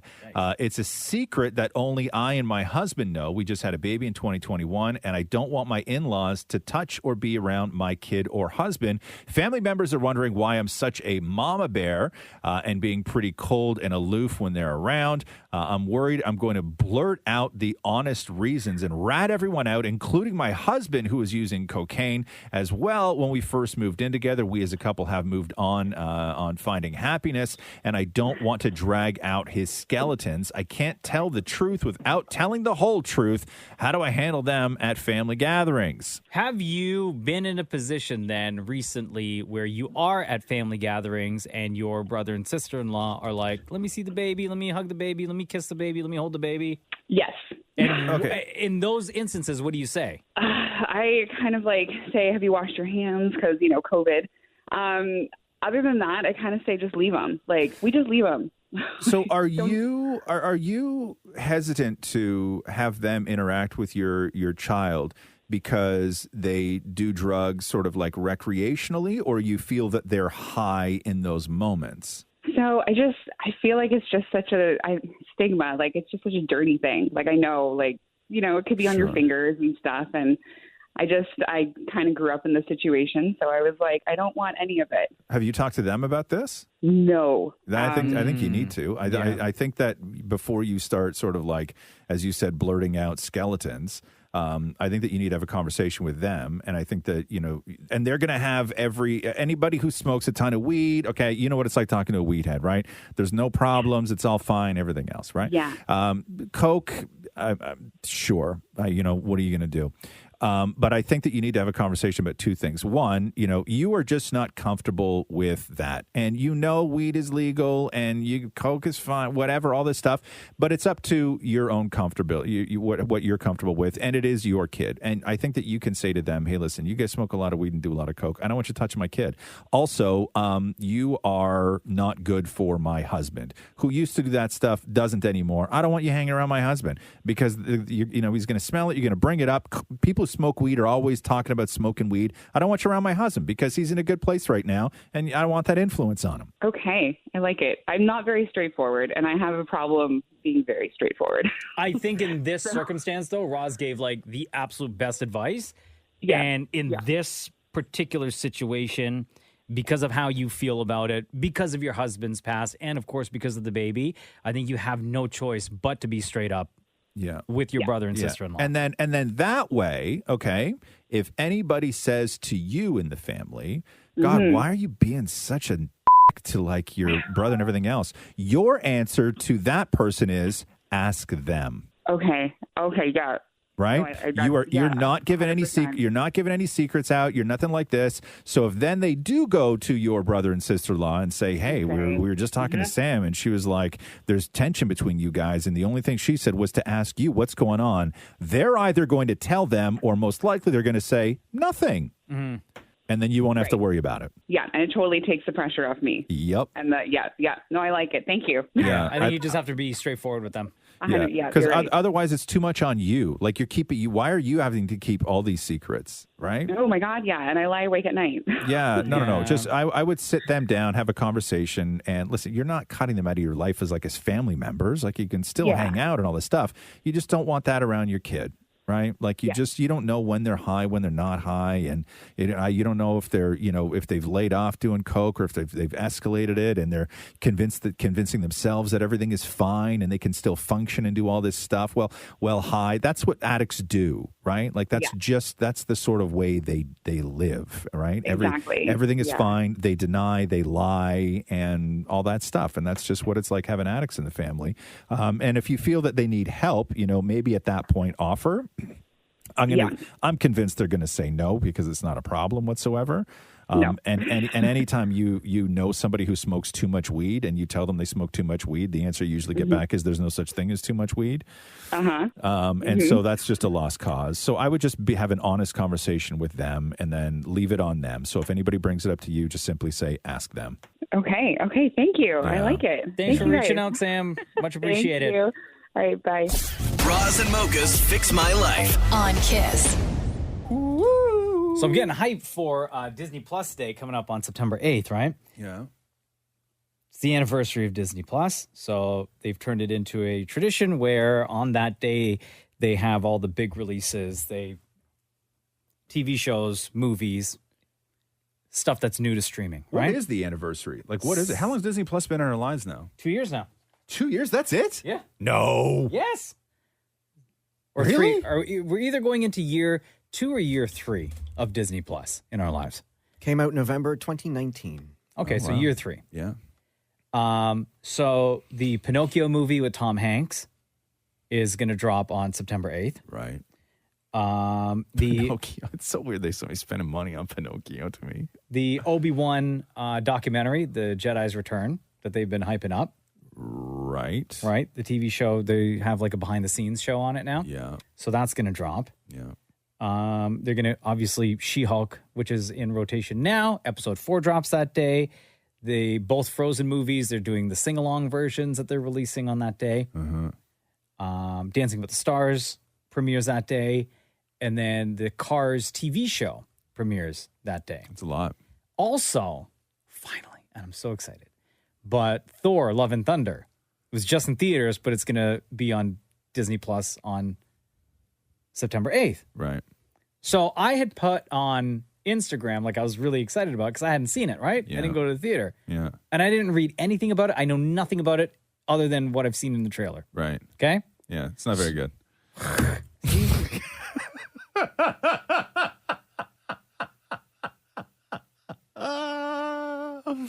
Sorry, go on. I post about it. Yeah, yeah. Of course you would Yeah. say this. Okay, yeah, Right? go ahead. So I post about it, then Yeah. I'm excited. And your girlfriend, Catherine, replies. Okay, what'd she say?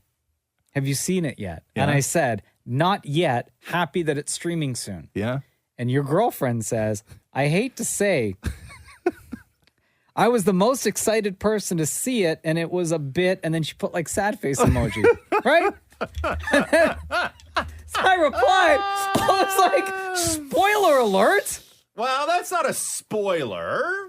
Here's what Catherine said. Yeah. It's not a spoiler. It's not. You guys are perfect for each other. She said, it's not a spoiler to say that it sucked. Okay. Come on, guys. Like, I was so excited for this movie. No. Listen. It saying it sucked is a bit of a whatever, right? To me, it felt like two different movies. That's all. And I felt that before with Marvel movies, where it felt like two different movies. And I thought that, and the cool things that I thought were cool in the movie, there wasn't enough of. The things that I was kind of like meh about, I thought there was too much of. Right? Sure. You're still gonna watch it because it's still Thor. But we have this argument all the time. You and Catherine? Yeah. So I was watching, because what winds up happening, okay, is that I say, hey, do you want to watch this? And she goes, yes. And I have to hit play immediately, because what she will do is she will go on her phone and start reading about it, because she likes to know what she's getting into. And I'm fine with that, but you just can't say stuff out loud. Sure. Right? That's fair. We had this argument, because the big story, right, was when How to Make a Murderer came out. Remember that movie? How to Make a Murderer. Yeah, How to Make a Murderer, right? So Stephen it was Avery? all anybody could talk about, Sure. right? It was all that anybody could talk about. And then I had my entire day planned around watching it. And I'm like, hey, do you want to watch this with me? And she's like, yeah, okay, cool. I know a lot of people are talking about it. And I'm like, what do you want to watch it? She's like, let's watch it tonight. And I was like, cool. So she spends the day reading about it. Oh, God. Right? Yeah. And then I go to hit play, and she's like, oh, what are we watching? I'm like, we're going to watch that How to Make a Murderer thing. And she's like, oh, okay, cool. She's like, she goes, so that guy's not, that is the guy not in jail anymore? Oh. Right? Spoiler. Yeah. And I go, did you just spoil the end of this? And she goes, no, I was just like reading an article about it. I'm like, yeah, but you're reading an article that was written today about something that happened years ago. Right? So it's going to be the update on it. And the story that I know nothing about. I know nothing I'm about about to learn. I know nothing watching about this. on I was Netflix. watching The Bear, that new cooking show, The Bear. Yeah. Right? And she had no interest in watching it. So she sits on the couch beside me. She's on her phone. So this is a you show. It's a me show, right? It's all about the cooking and the chef and the brother and everything else. I was really, really into the show. I'm on episode 2, right? This is when I was on episode 2. She goes on her phone and she starts reading about it. And she goes, do you want to hear something really cool about episode 7? And I was like, I go, no, I don't. And she goes, no, it's not a spoiler. I go, I don't want to know anything. It's because whatever you tell me is going to be a spoiler. She's like, I don't know why you get like this. You're always so what about spoilers, right? And I'm like, listen, but I'm literally watching the show right now. Like, I'm watching the show right now. She's like, it's not a spoiler. And I was like, I just don't want to know. She goes, okay. I was only going to say that they shot the entire episode in one take. Oh, that's a spoiler. Right? And I was like, that's a spoiler. Oh, man. Man, you guys are made for each other. The Roz and Mocha Show podcast. You're going to be seeing the name Michael Shoreman pop up a lot today, like a ton. Yeah, so in an effort to raise money for mental health, Michael Shoreman had Ramsey Hunt, which is the thing that Justin Bieber had. Remember when he canceled all those shows and we all became experts on that? So Michael Shoreman today at 3 o'clock is paddleboarding across Lake Ontario. And this is the sort of end journey to having already paddleboard across Lake Erie, Lake Huron, Lake Superior, and Lake Michigan. Michael Shoreman, hello. Welcome to the Roz and Mocha Show. How are you? I'm great. How are you? Doing good, man. How's your legs? Oh, might need some new ones after this weekend. So what hurts the most after, because you're finishing off with Lake Ontario? So with Lake Huron, I had to be carried off the beach by paramedics because I couldn't walk anymore. Really?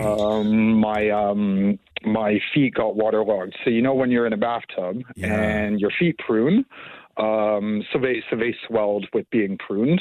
Oh my God. And I had to do the last 12 hours sitting down. So the feet really hurt, and so do the legs. But no, I'm really looking forward to finishing this up on Saturday.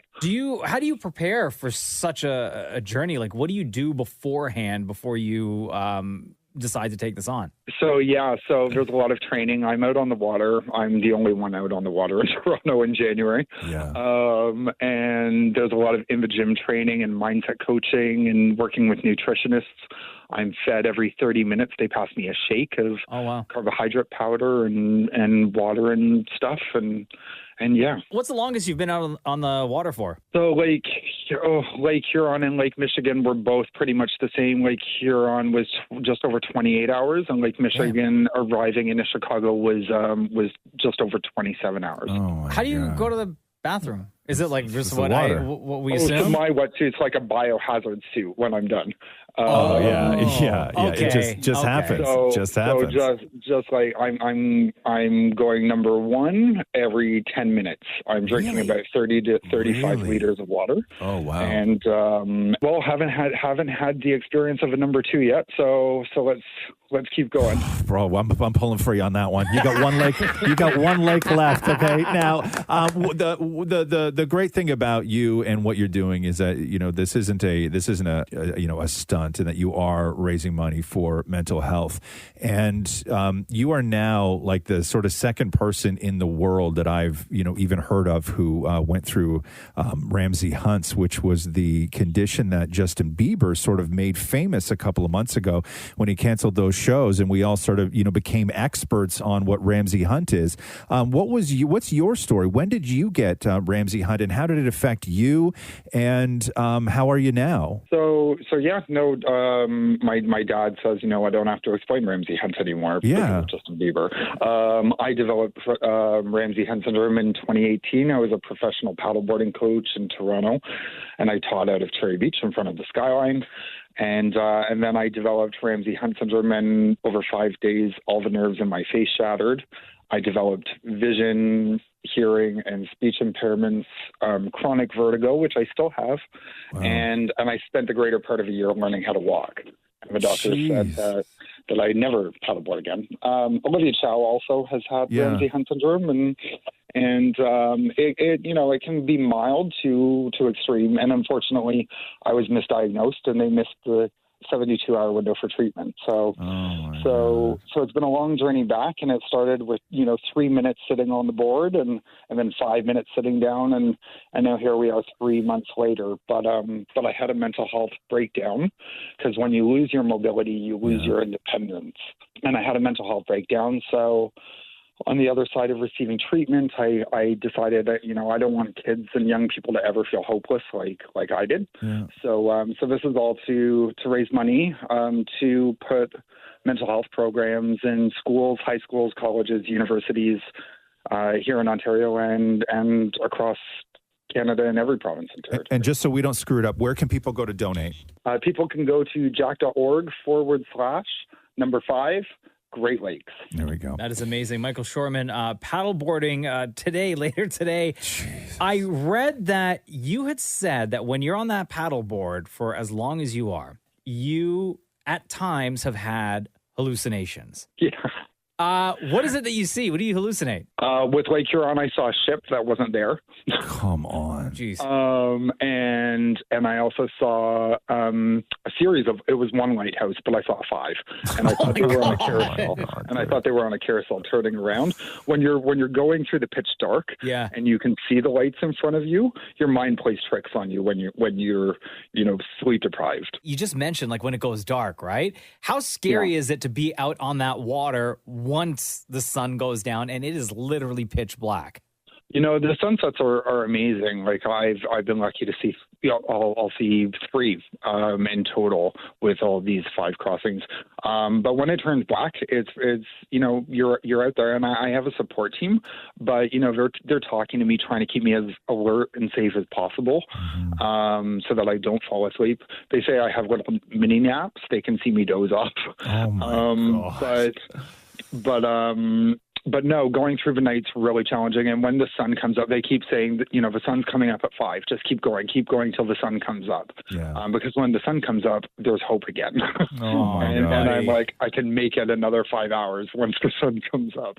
Michael, you are incredible. This is all going to happen at 3:00 today. Where are you launching from, and where are you going to land? So launching from Youngstown, New York. Yeah. And we will be crossing Lake Ontario. It will take 20 hours, and it will arrive tomorrow, Saturday, around noon at Toronto's HTO Park. Okay, there we go. Amazing. And once again, if you want to donate, jake.org/5 Great Lakes, and you're looking to raise $100,000 to mental health, right? Yes, I am. Right on, man. Michael Shoreman, thank you very much for joining us on the Roz and Mocha Show today. Thank you very much for having me.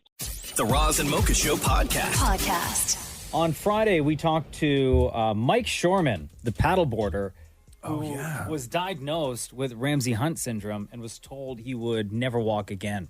Ramsay Hunt is the syndrome that Justin Bieber just recently had and recovered from, right? And we all learned about it because of Justin Yeah. Bieber. Half of his face was paralyzed. Yeah. And for Mike Shoreman, pretty much his whole body was paralyzed, and he had to learn how to walk again. And then he was determined to get back on the paddleboard, and he did that back in January and told us that he would just spend like 5 minutes a day and like work his way up. Yeah. And he wanted to be the first person ever to cross all the Great Lakes in one summer, and also to be the first person with a disability to do so. Right.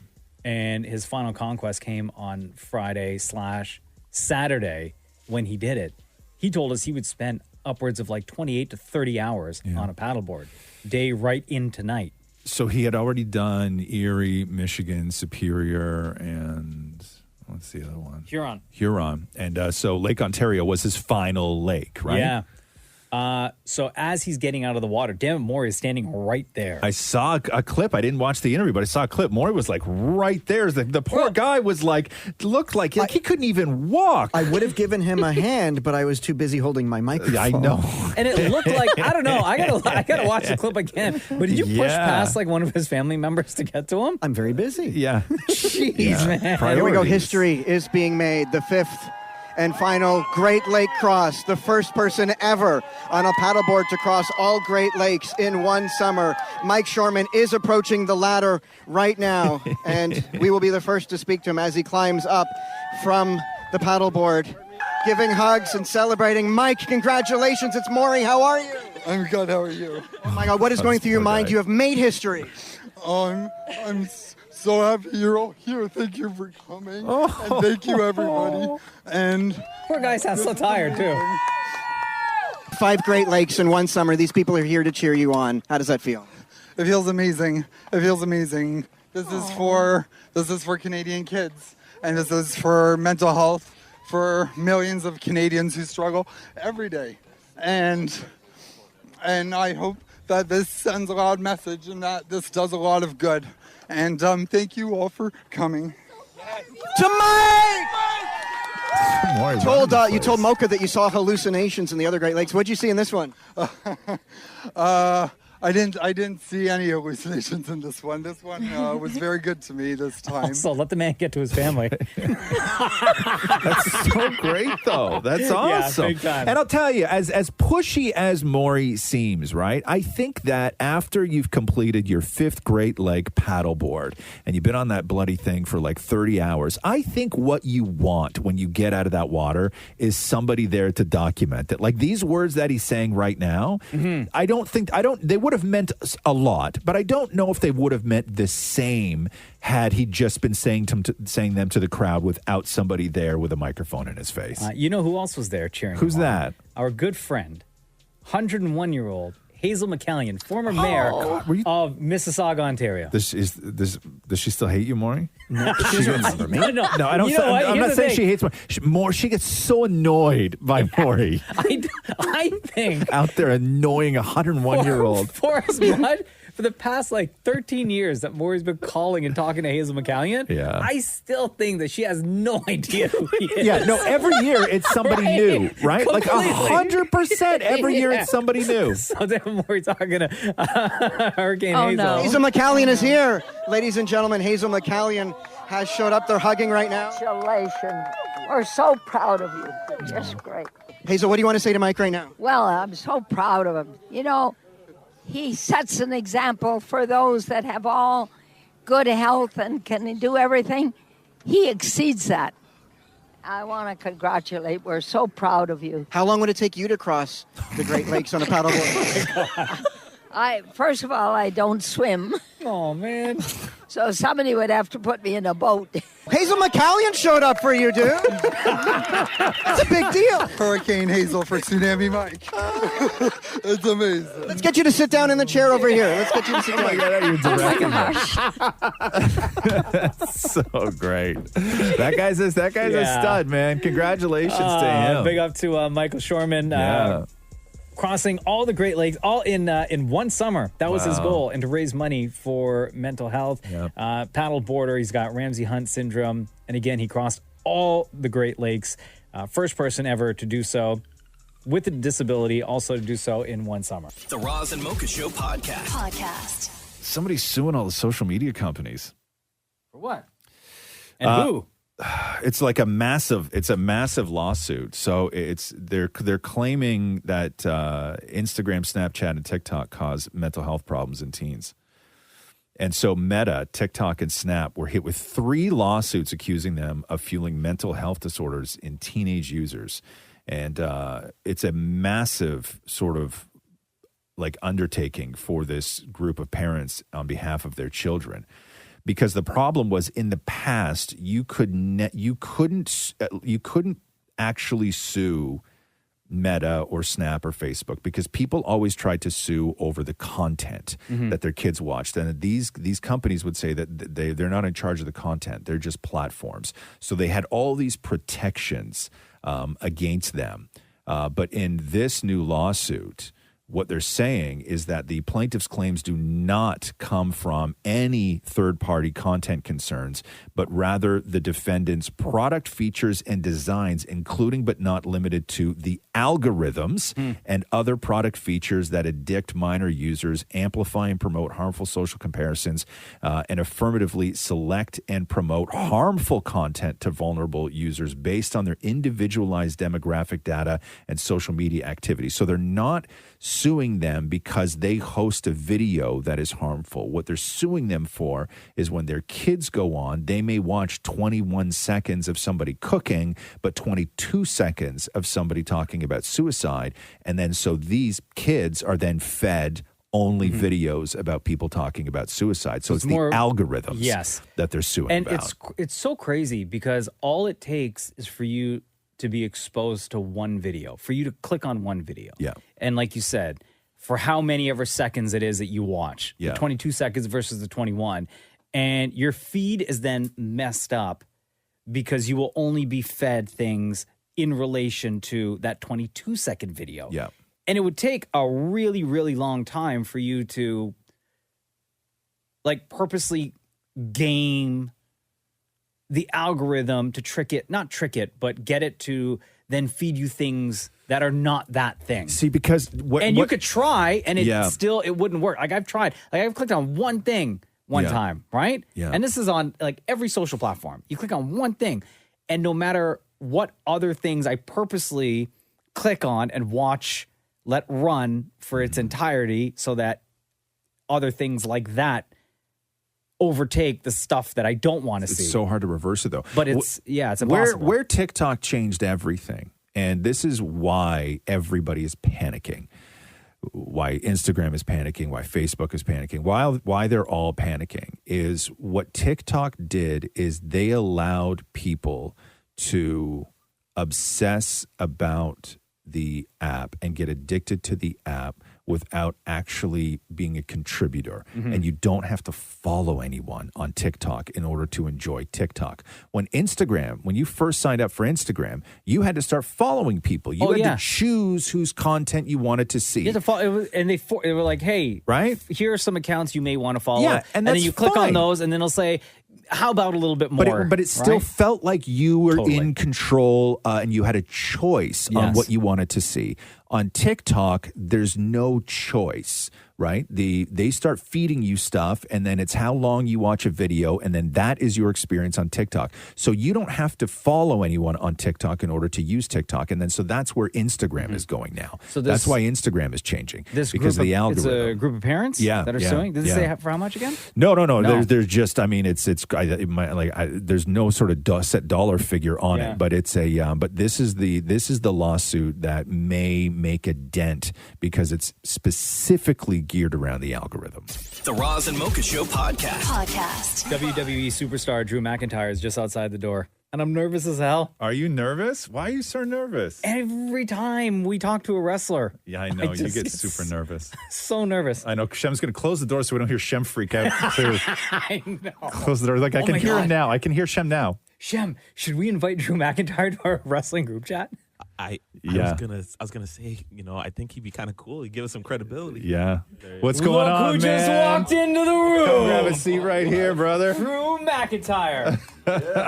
Before we get things started, I got to do something because I'm a huge wrestling fan. I don't know if you can tell. I'm wearing my Monday Night Raw is War shirt. Oh, yes. Classic Raw is Attitude indeed era. war. So we got to welcome you in proper Roz Mocha fashion. Oh, no. CBS named him Wrestler of the Year in 2020. He is a former NXT champion. He is a Royal Rumble winner. He is a two-time Slammy Award winner, two-time Tag Team champion, Intercontinental champion, two-time WWE champion. Ladies and gentlemen, on the Roz and Mocha Show, Drew McIntyre! Yeah. That is how you do it. Drew, how are you, man? I'm buzzing now. Never mind coffee. I just need you to intro me. You want a side gig this weekend? You be my personal ring announcer. Listen, WWE back in Canada after so long because of COVID. You guys could not visit all the cities that you were typically able to visit on a yearly basis. But how does it feel to finally be able to come back to a place like Canada that has so much love for the WWE? Oh, it's amazing. After the COVID period and losing all of our fans and performing in front of exactly nobody, we realized, we knew already, but clarified that our WWE universe, the fans, are our number one superstar. They create that unique atmosphere that you see every week when you tune into WWE, and without them, it's just not the same. Yeah. And every show we don't take for granted. It's been over a year now having them back, and every single time I walk up to a building, I remind myself this is a privilege. We get to leave the country again, get around all the insane, passionate fans outside of America. And America's wild enough, passionate enough, but the UK and Canada are the best. Yeah. In Canada, wrestling is ingrained. It's tradition here. With the Hart family and, just people in the streets running up to me going, Drew, let me tell you about your career, and they literally tell me things I've forgotten. I'm like, oh my God, you love wrestling as much, if not more than me. This is insane. So Shem is in there, and Mocha, they were talking before you walked in how great it would be if you joined their wrestling group chat. Oh yeah, we have a wrestling group chat with somebody else. But I'm wondering, do you have your own wrestling group chat? I have a couple of my own wrestling group Who's chats. in your wrestling group chat? I can't possibly reveal that, could I? Why It's a not? secret. It's like a secret society. Like in the WWE, are there like a bunch of? Do you know? Like, are there a bunch of different wrestling group chats in the WWE? It's like any other job. Like, you're closer with certain people more than other people, and then you form bonds, leave companies, work for different places, stay in contact, have a group chat. You are you got a lot coming up. And the company, there's a lot going on with the company. And if any sort of time management changes, right, regardless of the company you work for, as an employee, you start to wonder, oh my God, is the company okay? I don't think you're wondering if the company's okay with WWE, but you start wondering about direction. Is there like a part of this that maybe is a little bit exciting? It's very exciting time right now. With Triple H taking the reins, like everybody in the company has a relationship with him. He's been there the whole time. He's the reason, I was fired for a brief period, part of my story we can get into if you want, but he's the reason I'm back in the company. He's got such a great mind for this industry. He's been under the learning tree with Vince McMahon his entire career, essentially, especially his most important years. He knows what he's doing. Nothing's changing drastically, but there's some exciting things going on. There's fresh faces showing up. There's certain words been said on the show that haven't been said possibly before. It feels a little different, feels a little fresher at the core. It's still what made WWE successful. But right now, there's a buzz and everyone's talking. You talk about moments. Can you recall, Drew McIntyre from the WWE, can you recall the very first time you stepped out either onto the WWE ramp, approaching the ring, or inside of the ring, what that feeling was like when you look around and you see thousands of people out there? No, I was signed to WWE at 21 from Scotland, the first Scotsman signed directly from Scotland. I was there my first week, and the writers happened to be there. They were looking at some other guys, more experienced guys. They needed a body. They got me in the ring just to see one of the other guys, but apparently they liked what they saw. And they decided to put me on television the following week. So I'd literally landed in America, got brought to SmackDown, and I was asked, is Drew Galloway your real name? I was like, yes, it is. And I was like, okay, we might want to change that, something more kind of Scottish sounding. And I was like, okay, I'm up in like 20 minutes though. They're like, yeah, you better think quick. So, oh no, you had 20 minutes to come 20 minutes, and myself and former wrestler Michael Hayes ran to talent relations, brought up Wikipedia, like Scottish names, went through it, and all I said was it has to be 3 syllables, it has to be chantable. When I'm a good guy one day, it took 12 years for that, but it has to be chantable as a babyface, as a good guy one day. And we went through the list. I heard McIntyre. Okay, yes, they can chant that. Let's do it. Ran back. They buzzed the ring announcer. That's his new name. And if you watch closely my debut from SmackDown 2007, you'll see Galloway up on the screen in the background as I head to the ring. And when I'm walking out, I'm just trying to tell myself, this is perfectly normal. I was wrestling in front of 200 people a few weeks ago, finishing university in Scotland, and now I'm in front of thousands of people in SmackDown. This is fine. This is normal. Incredible. 20 minutes and Wikipedia solved the problem. Still the name. Still the same name. Shem, massive wrestling fan. Shem is in there. Yes. What do you do for fun? Like, I mean, I know that your schedule is insane and you probably don't get a lot of downtime, but is there anything that you do for fun? Are you like streaming anything? You watch anything on Netflix? I try. I'll be talking about no downtime. I was home on Tuesday this week for 8 hours. Oh, good for you. That's incredible. What a life. What a life, you lazy. The thing is, I can't complain. Like, this is what I always wanted to do. I get to, travel the world, talk about WWE, talk about myself. The thing I wanted to do since I was a kid. My buddies in the Scottish group chat are like digging ditches. That's a real job. Like, this is an absolute privilege. But in the downtime, I do, see the wife. I see my 2 cats. We hang out on the couch and we do nothing. What are your cats' names? Chaz and Hunter. Not named after Triple H. Like, it's not a new cat that I just thought, you know what? His name's Triple H, the cat. I've had him for years. He's a Maine Coon, known for their hunting and intelligence. You got a new boss. Yeah, you got to start renaming your cats. Drew McIntyre, thank you so much for joining us on the Roz Mocha Show. We're extremely excited. Monday Night Raw is back on Monday, Scotiabank Arena. And then next month, you got Clash at the Castle. You got your match against Roman Reigns. How you feeling about that? Buzzing. It's the first UK stadium show in 30 years. The last one was SummerSlam 92, main evented by Bret the Hitman Hart and the British Bulldog. Wow. And it's crazy. It's taken 30 years to get another one, but now that I'm in the main event of it, fighting for the titles, possibly going to finally dethrone Roman after he's had the titles now for at least 19 years. That'll be pretty cool. Drew McIntyre, ladies and gentlemen, thank you so much. Thank you. The Roz and Mocha Show podcast. Oh, yeah. So everybody survived the big storm? What storm? What storm? You guys never got the big storm Which storm? that rolled through last night? No, not that I know of. Really? No. There was like rain? Yeah, it was rain. it was I got like a little 9 rain. My street was dry when I left today. Yo, my neighborhood, Yeah. it was like the apocalypse. Really? Lightning. You live far, though. Loud thunder. I live north of the city. Yeah. Yeah. Like 45 minutes away. Yeah. Like booming thunder. Like our house was shaking. Really? Yeah. No, It's so got funny none how of someone that. can live in the same city and we don't see it and he does. Yeah. Well, I mean, he's an hour away. nuts. That's like when we'll sit here and I'm like, I'll walk to the store, I'll go to the liquor store, I'll do that stuff, and then I'll come home and turn on the TV, and like a little over an hour away in Buffalo, they got 9 feet of snow. Yeah. Yeah. right? Yeah, like yeah. a lot can happen in an hour, I saw weather-wise.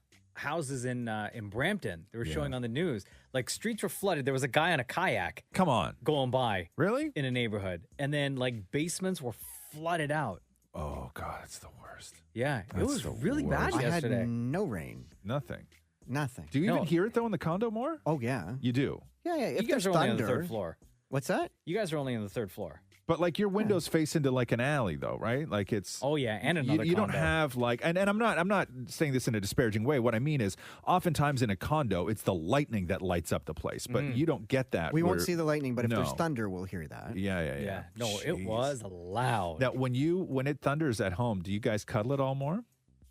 No. No. No, I don't know why I said it that way. Like, just like I had when to there's think about it. when there isn't any thunder, do you guys cuddle at all? I mean, I touched my husband Sunday morning. Don't say it like that. That's so weird, man. What do you mean? Like on the shoulder? Hey, wake up? No, I wanted to see if he was still there. What do you mean? Huh? Like you just reached over to do like a body check? Yeah, yeah. To make like, sure he was still in the bed. Yeah, like you haven't left yet. Right. Right. Haven't left yet. Yeah. Oh man. Why? What happens if he wasn't there? Party time. yeah. Exactly. Yeah. No obligations. Yeah. No one around to watch. Nobody. I should have done it this morning. I woke up this morning and Catherine was gone. Where was she? What? She had, I don't know. She woke up in the middle of the night and realized that she didn't do something, and she had to go to her studio to like finish doing something. Did you call her? And she left. She texted me. She was like, I woke up this morning at like I don't even know, like 3:45, and she was Yeah. gone. And was it party time? No, it wasn't party time. I made a coffee and got dressed and came to work. The Roz and Mocha Show podcast. I was just reading this story about these kids in New York who scammed this woman out of $1,000. What did they do? This happened in New York.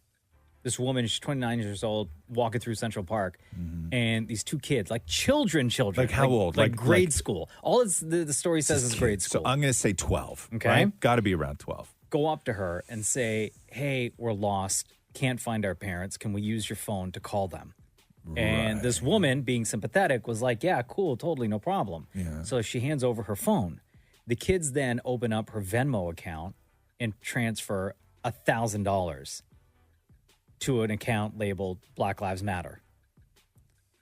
And then they take off. They're like, we can't find, like, our mom never answered. Right. Here's your phone back. They take off. She gets an email notification a couple minutes later saying, your Venmo transaction, here's your receipt for $1,000. Here's the account that it went to. So and then wait a second. So the Black Lives Matter account, was that Yes. like something that she had donated to before, or was this like No. a fake thing that they just put in? it was fake. Oh, okay. Sorry. There's no the article says that there's no evidence that it's tied to an official Black Lives Matter account. enough. Okay. They Right? scammed her. Yeah. That's just what it showed up as. Yeah.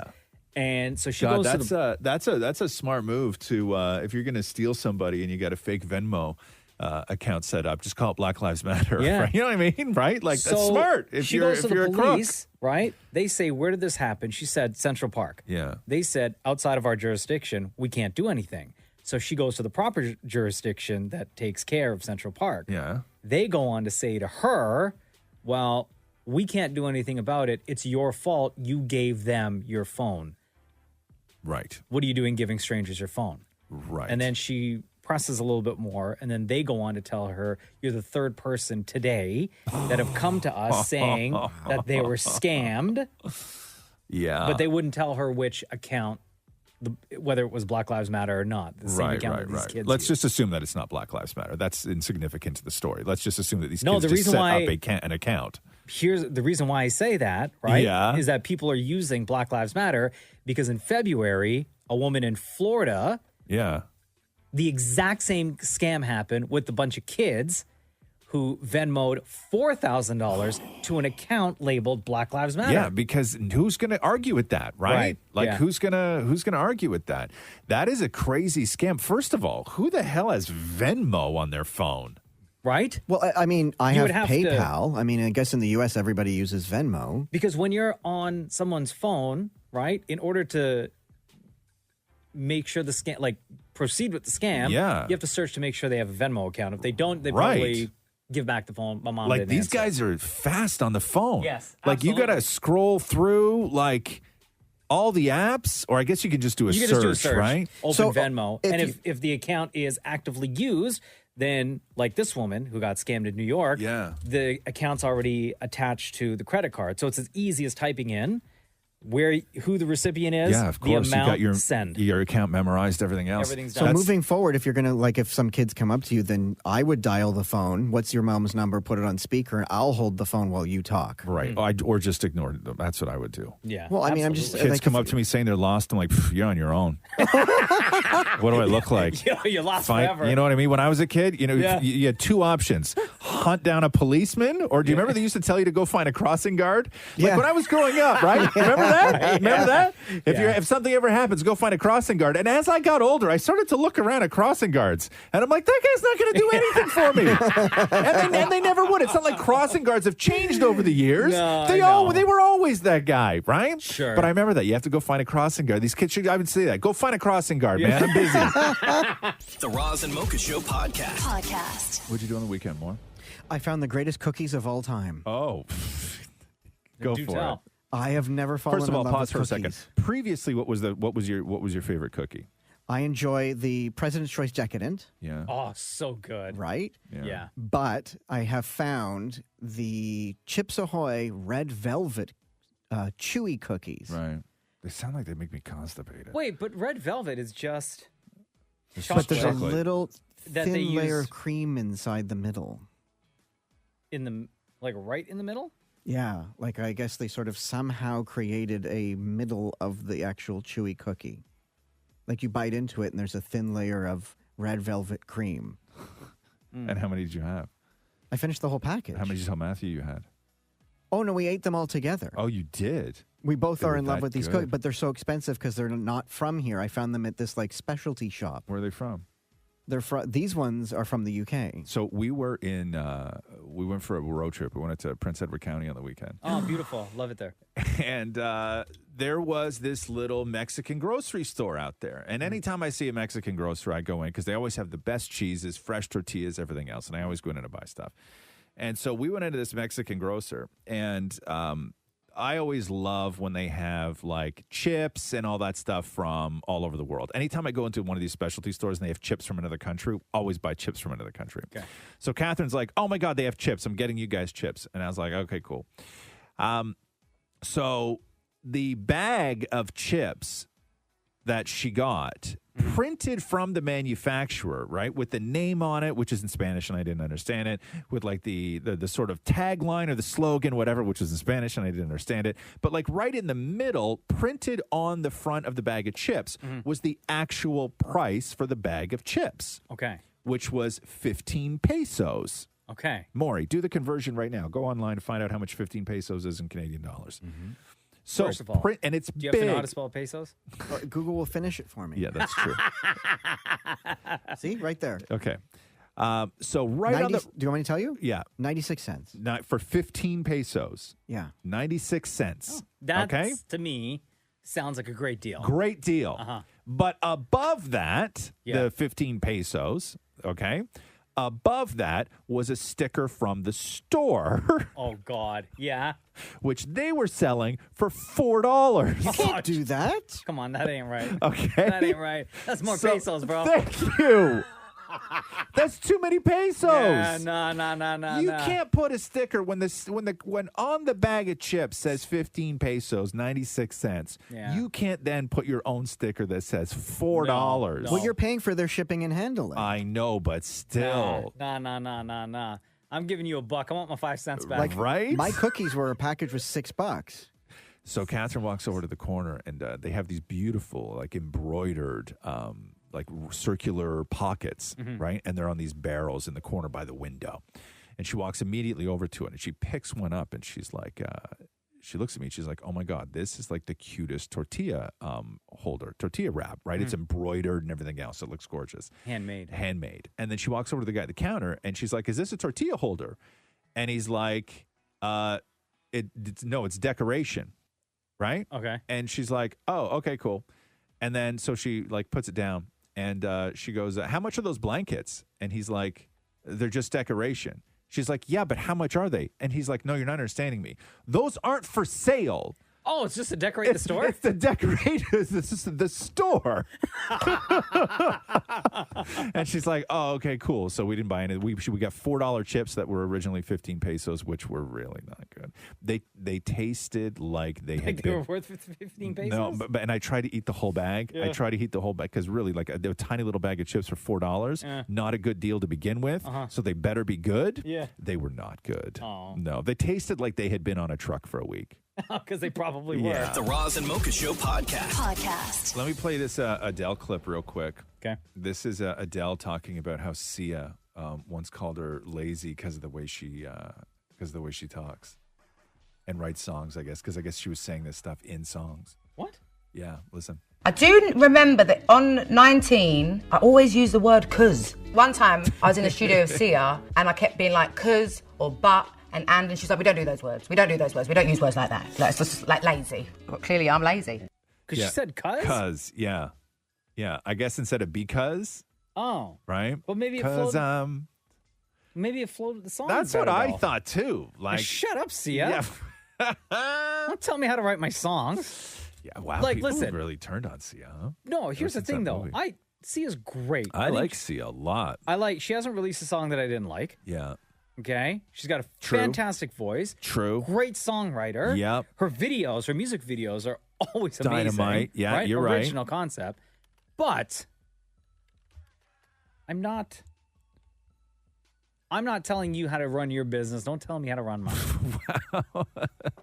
No, that's true. Because we are not the has same. anybody ever told you that, like, I don't know what the word is I'm looking for, that, like, you use too much slang or too much of...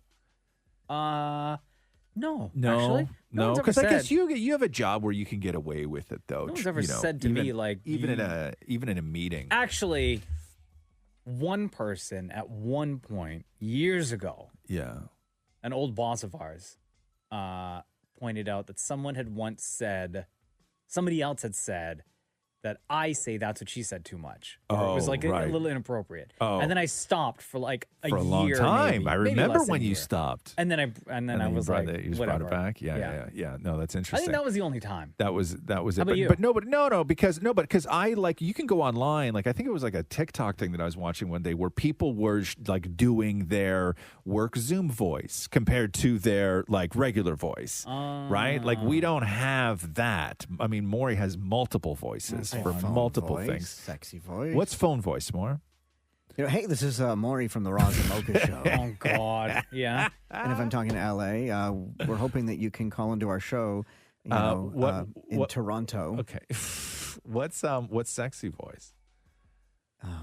This is Maury from the Roz and Mocha Show. Oh. At what point do you use sexy voice, Maury? Usually just with my husband in bed. No. You're such a liar. You're Whatever, such a dude. liar. First of all, you don't do that with Matthew. We all Never. know that.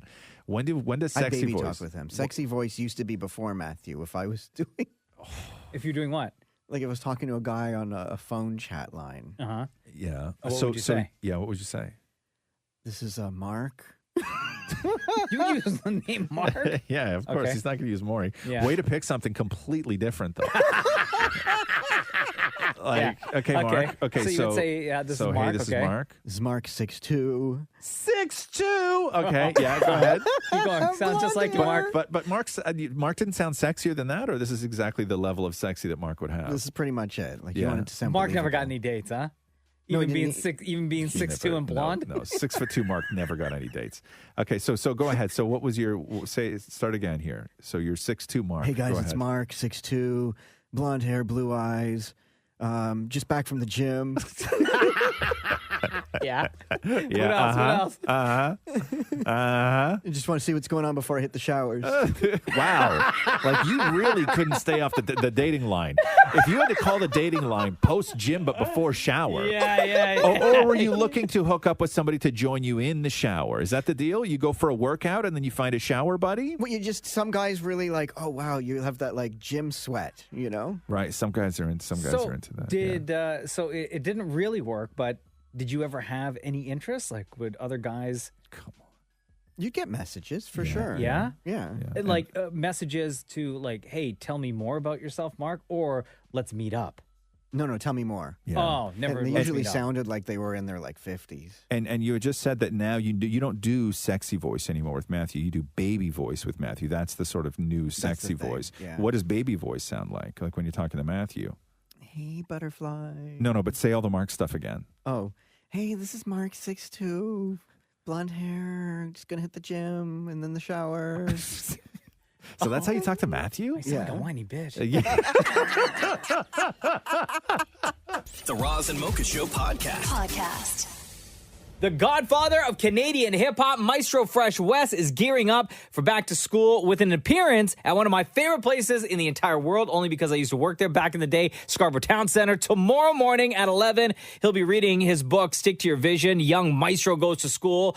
He'll be performing as well and giving away a bunch of free stuff. Maestro, welcome back to the Roz and Mocha Show. My man. How you guys doing? We are doing so good. Thank you for making time for us. We always appreciate you, bro. Yeah, it's going to be dope. Yo, so tomorrow, man, Scarborough Town Center, you're going to be set up right beside your star on the Walk of Fame? I mean, how cool is it to have a star on the Scarborough Walk of Fame? Bro, man? the That's dream. so cool. But what do? Do you just sit back and be like, you just walk by and show your kids that you did great things? Or do you, build on that? And I thought it would be a great opportunity to build on community, celebrate community, as well as celebrate education if we're back to school, man. So, I had my kids' book, Stick to Your Vision, Young Maestro Goes to School, and the Scarborough Shooting Stars, they gave me a nice little honorary vibe at one of their games. So it gave me the idea, man, Scarborough goes back to school. And it'll be a great event, tomorrow where, kids, it's not only for the young kids, but it's also for the parents and teachers as well, guys, So fill people in here on Stick to Your Vision, Young Maestro Goes to School. What did you want to say with this? Yeah, well, that book was written by yours truly, co-written by Redora Militant Vanderpool, who is a teacher for over 20 years, and the illustrations by my brother, Leon Eclipse Robinson. Really? I didn't know that. Yeah, no doubt. And what we wanted to say in that is just to emphasize the importance of, family structure, the importance of mentorship, as well as the importance of, influential elementary school teachers. Because, guys, I was blessed to have some real cool teachers that made a major impact on my life. And it takes a village. It's not just your parents as well. It's your mentors as well as your teachers, I remember when I was young, my parents used to worry about what I was influenced by. You know what I mean? Just like with what I watched, who I talked to, what I listened to. And I was always like, you're crazy. And I turned out okay. I know right now when parents look at what their kids are influenced by, it is infinitely more dangerous than the things that we would be influenced by when we were young. Talking about positive influence, did you look out and see that void of positive influence for young kids? I just feel, Roz, that it's like, the youth right now, they have more distractions now than ever. So we as parents, we got to be more attentive. And at the same time, guess what? We got more distractions than we ever did at this time. So I thought the book was timely. And I'll be honest, it's the first official Toronto book launch that we've had. Like I've done stuff in St. John, what have you, but how cool is it that we're actually here? And I got to say a special shout out to the Scarborough Town Center, as well as Scarborough Shooting Stars, Road Sport Auto Group, and Black Toronto-owned businesses for being a part of this. We will be giving out a laptop as well, backpacks, and it's just a good vibe. It's not like this is like celebrating. That's what it's all about, because you hit the nail on the head. It was a different time when we came up to what's going on now. So by being attentive is by also celebrating what we have now and moving towards a better direction, and it's back to school, man, Stick to your vision. Young Maestro Goes to School is the name of the book. Tomorrow morning at 11, Scarborough Town Center. I know you're going to be performing. I know you're going to be signing copies of your book as well, Maestro. But I just want to go back real quick to something that Roz just brought up and that you brought up as well about influence and the accessibility that kids have to the things that we didn't have growing up, right? What are the conversations, Maestro, that you have with your own kids about some of those worries that you are now having as a parent? Here's the thing. I don't beat them over the head with it, right? Because kids will be rebellious, right? I think they are very intuitive, and I think we just got to, lead by example. So, for example, whatever you want to do your thing. We just got to limit it in terms of the times you're using your electronics. That's all. Like I'm proud to say that this summer we're on our third book. Me and my son, it's like he's got his book, I got mine, and we devoted 20 minutes a day to that. He can't stand it, but I don't care. Listen, we're on our third book, man. How old's your son? He's 13. He's going in high school. But what I'm saying is just 20 minutes, family. Do you ever send your kid, Maestro, to Scarborough Town Center just to double check on your Walk of Fame star? Make sure it's all clean and like if it needs a quick dusting or anything like that? Yeah. As a matter of fact, that's the first thing we did when we came back to town. We made sure. I go, you go over there. You make sure my star is shining. Hey, Maestro, Dammit Maury has a question for you before we leave. Maury, go ahead. I just wanted to know if there's any chance that maybe he's way too old now to let his backbone slide. Oh, no, he's young. He's young, man. He's young. No, you. No, you. With that, eh? No, Maury, you. That helmet. You still got that helmet? Man, you cannot. As Maestro, you can't ever, whether you are with family or with friends or even in a movie or like sitting down somewhere. If you could be in the worst pain of your life, if you go from a sitting position to a standing position, you, Maestro, can never go, ooh, ah, and like hold your back. Like I can't do that. You can't do that. You will never live it down. Listen, real talk. I went to the chiropractor the other day. He was chuckling. Maestro Fresh West, always a pleasure talking to you. Thank you very much for making time for us on the Roz Mocha Show. Stick to your vision. Young Maestro Goes to School is the name of the book, and Maestro is going to be at Scarborough Town Center tomorrow, 11 a.m., not only performing, but signing copies of his book, The Godfather of Canadian Hip-Hop, Maestro Fresh West, ladies and gentlemen. Man. Thank you. Wicked. Thanks, man. Let your backbone slide to the town center tomorrow. The Roz and Mocha Show podcast. Yes, gang's all here. He's Roz, I'm Mocha. Deep is here, Shem's here, Dammit Maury's here. Hey, Kim Kardashian smoked Hillary Clinton in a legal challenge contest. Wait, what? So Hillary and Chelsea Clinton have a new docuseries called Gutsy. Okay. Right? And I guess they interview people and everything else. It's on Apple TV Plus. Okay. We're coming out on Apple TV Plus. And they had Kim Kardashian on to discuss like her sort of legal journey, right? Sure, because she wants to be a lawyer. She wants to be a lawyer, pass the baby bar, working with like I think the Innocence Project. I'm not 100% sure, and getting people out of jail and all this stuff out of prison, right? And so they decide to do like a game on their show where they had Hillary Clinton versus Kim Kardashian. Chelsea is moderating. On what? And legal trivia. No. Yes.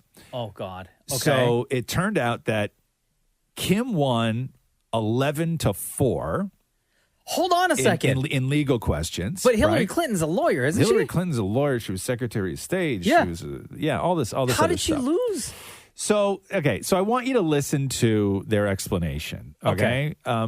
So a couple of things come up in this where, one, Hillary, is slow. So they sort of blame it on like what people do on Jeopardy, which is like buzzer technique and this kind of thing. Okay. So they're going to play you one question, and in that question, Kim Kardashian answers the question correctly. But then you're going to hear a conversation between Chelsea and Hillary about why Kim won. And you tell me if they're kind of being a little disrespectful. Under what circumstances may one use deadly force to defend themselves? Yes. When one is being faced with deadly force themselves, or one believes that deadly force is imminent. Correct. Mom, you made a good effort. Was it humbling to lose that contest to her secretary? Oh, it was heartbreaking. Oh my gosh. But I think it's also just needs to work on her reaction time, Sandra. It was like sometimes I could see my mom knew what the answer was, but she wouldn't hit the buzzer in time. Well, I was also really intrigued by how well she did. I wanted to, put the spotlight on her. Not that she needs it, but she worked really hard to get that. I'm not saying you let her win. No, I'm not saying that. I'm not saying it's more the reaction time. But it was like she would hit the. I don't think you could really see that because they do like the buzzer sort of soundtrack in the series, but what you don't see is like, Kim would hit it, and then my mom would be like, "Oh wait, no, I would hit it too."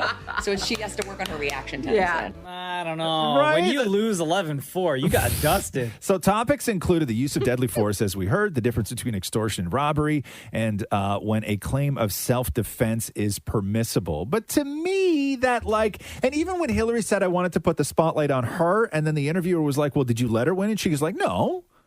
Well, then why say that then? Yeah. Right? Like everything, her entire reaction, the whole thing seemed a little dissy to me. Thoughts, anyone? Deepa? Yeah, I feel like if you lose to Kim K, people have this assumption that, she's kind of ditzy. She doesn't know what she's talking about. So for Hillary Clinton to lose, they had to find an excuse. But I'm like, come on. That was the worst excuse, reaction time. Like, I don't buy it at all. I think maybe Hillary Clinton's a little old. Maybe that's what it is. She is old. First of all, Hillary Clinton Yes. losing something and coming up with 1,001 excuses is nothing new. Hey, come on now, right? It's only been a couple of years. Jeez. But I want to see this episode because, and we were talking about this yesterday. We've talked about this a lot, which is the perception that that Kim Kardashian just isn't smart. But the work that she has done, you can't fake passing the tests that Kim Kardashian has passed. No. Right? You can't fake that. And even before, because you mentioned the prison reform and her helping to get people out of jail. Even before she even took that test, I think she got 2 people out of jail already without taking the test. Yeah, and she has been we know this. She hasn't been secretive about it, but she has been working for years on years on years to get to this. It's not like she was like, "Oh, let me try law." Right. And maybe it doesn't work out, then you move on to the next thing. She's been dedicating her life to law for years. Now, I will say this about Hillary Clinton, though, and I think instead of the angle being my buzzer technique, I think that it would have been fair for Hillary Clinton to turn around and say, "Hey, listen, I was in law school in the late 60s, okay? Yeah, I've worked I've worked in positions of whatever, but when you want me to spew verbatim the sort of nuances of specific laws on robbery and extortion, she's like, I'm going to need a minute. Yeah. Right? I understand if you since said those laws that. have changed, right? Yes. Kim, this is all fresh in her mind now, today. Kim was cramming for this a month ago. Yes. I went over this in the black and white days. Yeah, I couldn't go to Woodstock because I was learning this. Right? It was 69 for God's sakes, right? Come on. But anyway, so I'm actually shut up, Diva. I'm actually looking forward to Jesus, man. Who's going to make this? If we had to take a poll right now on who was going to make the 69 joke on this show, okay? There's a list. Deepa, you are not. You're on the list. You are not on top of that list. The Roz and Mocha Show podcast. Roz and Mocha's Fix My Life. What advice can you guys give me? Okay, so my question is... Got a problem you can't fix? Roz and Mocha got you. Marco, what's going on? It's Roz and Mocha. Hey, guys, my mom's moving away. I think she's making a big mistake. Wow, dude, right to it, huh? Okay, you right notice to this, it. Marco. Roz and Mocha Fix My Life. It's like she's leaving now. Is she in the moving van? We got to take care of this quickly. Okay, you wrote up, my mom is moving 2 hours away with her husband who doesn't take care of her. Ooh, yes. She needs the help as she's disabled. How can I tell her she's making the wrong choice? Yeah. So when you say her husband doesn't take care of her, like at all, like he doesn't help whatsoever? Well, he'll do the bare minimum, but it's like every time we'll go to the house. Yeah, like my mom's blind, so she doesn't see what's going on, right? So when we go there and see the house in a mess or things stuffed in a corner, that's what I mean by not taking care of her. Or she'll need very basic things, and it'll be very last minute when he takes care of it, right? So what does she? What does she get out of her husband? I don't know, but I feel like right now she gets companionship, which is huge, right? Yeah. And I guess it's hard to just start over at an age like that, right? How long has she been with this guy? I'd say 7 years, 8 years now. Okay. And you don't like the guy? No.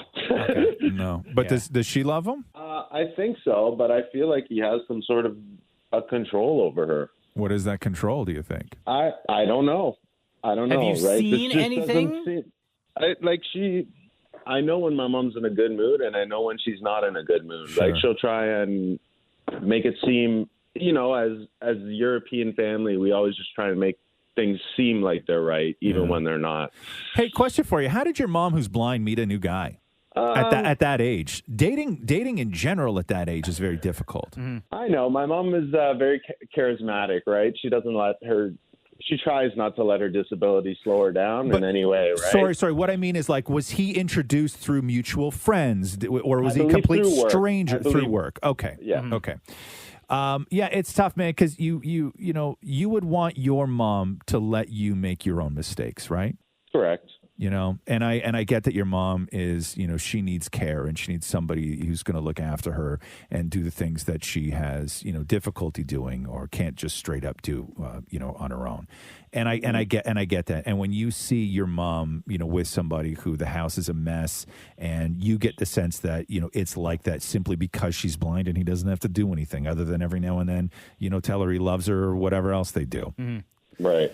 But it's tough when you look at your mom, who, there's no evidence to say that she doesn't love the guy, that she's not happy with the guy, right? And you may think that she's not being taken care of, but she may feel that she's being taken care of A-okay, no problem, right? And unless you're having conversations with her saying, listen, this guy, here are all the things that you think is going on, but they actually aren't. I guess you're right, right? I feel like she deserves more. That's Of course all. you do. I mean, Of course, it's your ma. lady's been through everything, and she deserves someone who will take care of her from top to bottom. And it's only going to get worse as she gets older, right? Right. Yeah. Now, do you think that, like, is it because, like, your mom's like an 8 and this guy's like a 4? that she can do so much better? That too, but I mean, just her I knew personality, it. right? I knew. Listen, man.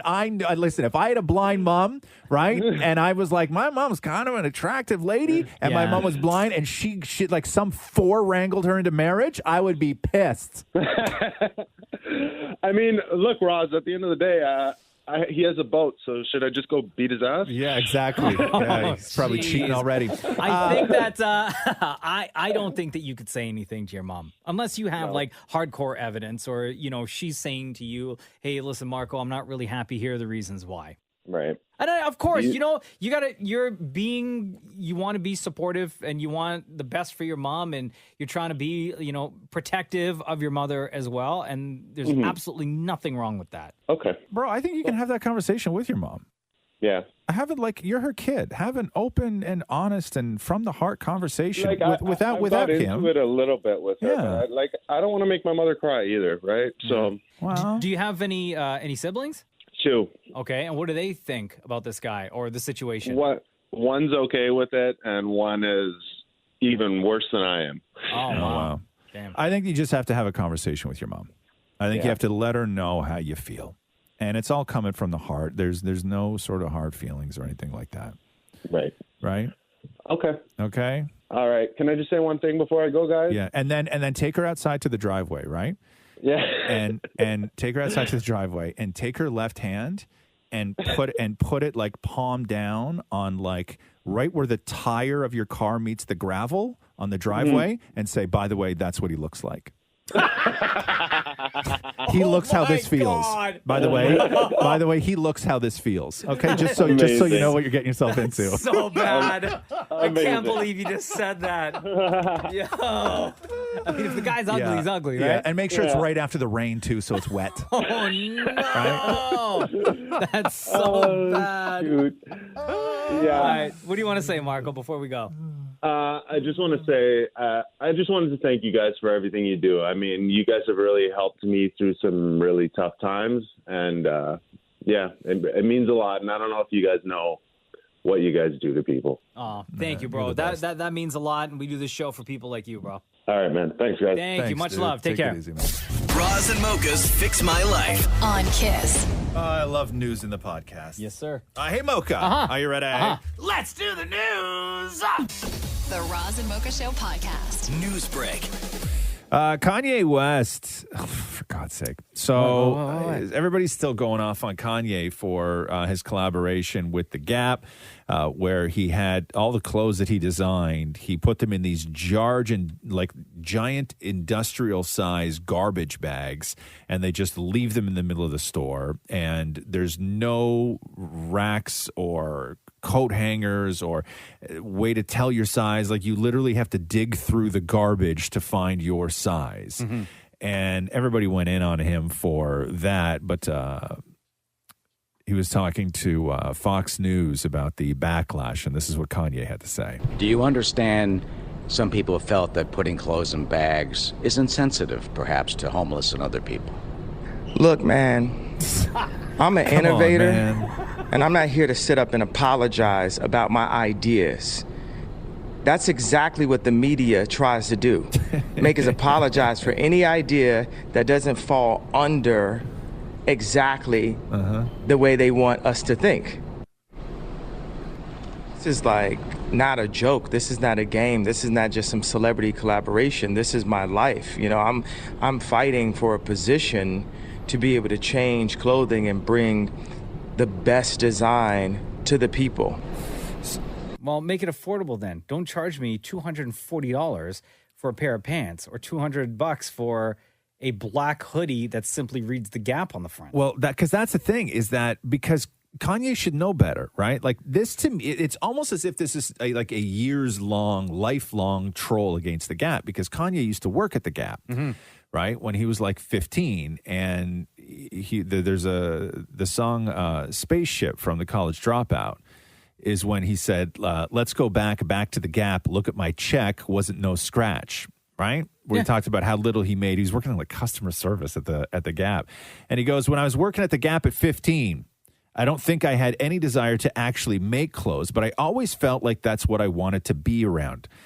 I loved the fabrics, I loved the colors, I loved the proportions. Abercrombie & Fitch was too expensive for me, and The Gap was too expensive for me.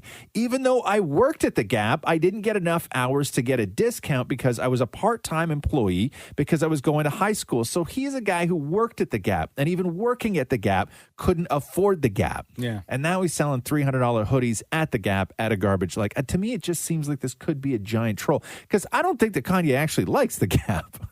Like, He's I making think bank off of them. I know, That partnership was worth millions. But this may be payback for when he was 15. Would you put it past him? No. Also, let it go, bro. No, right? Sorry, at 15, you couldn't afford a $24 friggin' polo. Yeah, but this to me, I don't know. There's a part of this that seems like this is payback for when he was 15. The Roz and Mocha Show podcast. Apparently, Will Smith's Q score. People throw this around like on Q score. Yeah, okay. So what a Q score is is published by the Variety Intelligence platform, and a Q score That sounds made up. I know. They are industry standard quantifiers for celebrity star power and appeal. So basically, they do these polls with various celebrities, and they determine their Q score by how likable or unlikable you are. And they do right? this with the general public? Like No. They do only. They poll the public about celebrities. Okay. So Will Smith regularly ranked among the top 5 or sometimes 10. He was right up there with Tom Hanks and Denzel Washington and everything else. So his positive Q score has dropped from being like in that top 5 to 39. So a positive Q score of 24 means that 24% of those surveyed who knew Will Smith counted him among their favorites. The survey is conducted in January of every year, but I guess they did like a bonus one for Will Smith because he's so evil that they wanted to find out. A very significant and precarious decline is how they describe Will Smith's drop in Q score. Will's wife, Jada Pinkett, is also experiencing a decline in her Q score. Jada's positivity score fell from 13 to 6. Meanwhile, her negative Q score skyrocketed from 29 to 44%. So that's a big drop for the Smiths. I don't know what any hell that means. Hey, you know what? The whole Ezra Miller thing and how Ezra's in like therapy and released that all that stuff. I was reading something yesterday where even with everything that was going on with Ezra Miller, tweeting like "come and find me," like taunting police and allegedly breaking into people's homes and grooming a young girl and taking her on the run. You know, apparently Ezra Miller did reshoots for The Flash this summer. During all this, while everything was happening? Yeah. They're trying to do anything that Warner Brothers is trying to do what they can to save that movie, huh? Yeah. They had Ezra in to do reshoots. Like Ezra Miller was on the run all summer. Well, running to the studio to refilm? But I guess somebody got a hold of Ezra Miller and had them come in and do reshoot. Like they were doing reshoots while all of this was going on. No. Like I know that the people say that Hollywood doesn't care and they promote awful people who do awful things for like. Well, this is the epitome right here. Right? Yeah. That was like the Hollywood Reporter or Variety. It was part of a larger article on Ezra Miller, but the one part that was in there talked about how they went in to do reshoots this summer during all of this. I wonder if that's when they gave Ezra the back of a van, off you go. No, but the ultimatum, like here are the steps you need to take in order for us to try to save this movie and release it. I'm sure that's what happened. The Roz and Mocha Show podcast. Hey Deepa, how was that ice cream yesterday at the X? Which one? The ketchup and mustard Well, ice cream? both. Ugh, it was so gross. Like, did it just taste like cold mustard? Yeah, so the mustard one tasted like cold mustard immediately. Yeah. And then the ketchup, I found it so weird because at first it tasted like ketchup and then it transformed into this bubblegum flavor. And I was like, nah, there's something wrong And they give here, you like a big portion. Like from what I've seen already, like it's not a scoop of ice cream. No, it's a whole thing. It is. It's a whole cone. It's a lot. Did you try the 2 foot long taco? No, I saw it. They had mini samples of those ones. But I had just tacos. Yeah, so just tacos, but long tacos. Right. If they didn't have the 2 foot long taco, they just had mini samples. All they had was tacos. Yeah, basically, yes. But what was the other one? There's like a corn dog, but like oyster something or the other, and cheese. It's actually What is a it? squid, squid. Korean corn dog. So the wow. inside, the top half is a deep fried mozzarella stick. The bottom is pork and beef. And then the outside, like after they deep fry it, they cover it in squid ink and they add sugar and panko crumbs. And it's like sweet and salty and deep fried and I don't know. oily and No. cheesy. I'm not. No, That's a it's lot of actually things. it's No, really I'm good. not. Yeah. I'm not Really down good. with that. Yeah, I might And I'm go not for going to try the ice cream. If they have the deep fried Snickers, I'll try that. I've had that the last time. Yeah, they have that there as well. Dope. The Roz and Mocha Show podcast. Yesterday, Dodge announced. So the thing with electric vehicles, right, is that everybody was wondering, okay, sure, it's cool. You know, that's the way the world is going. All the car manufacturers are investing all their money now in EV cars. But what about the muscle cars, right? And there's a couple problems with the muscle cars. One, people want them to go fast. And two, people want them to sound like a muscle car. You want a loud car. Yes. So yesterday, they announced the Dodge Charger Daytona concept. This is a full EV car. And they said, Dodge said it's set to become the future of electrified muscle. They claim that the Daytona SRT is faster than their V8 Hellcat.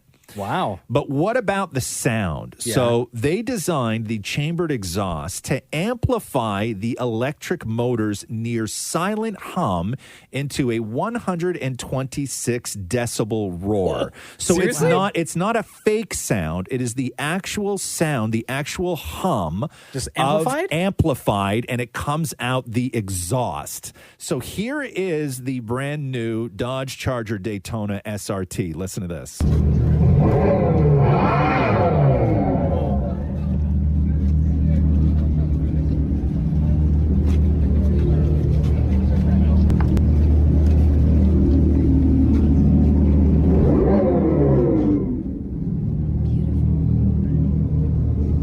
All right.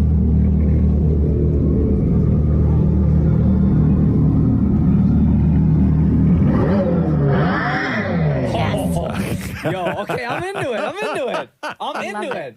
Because these EV cars are so damn quiet. Yeah, and this thing looks cool. It's got a full glass roof, but it looks, it's badass, Did man. they say how much yet? No, it's concept car. So there's no price. But all the other muscle cars they're stopping production in 2023.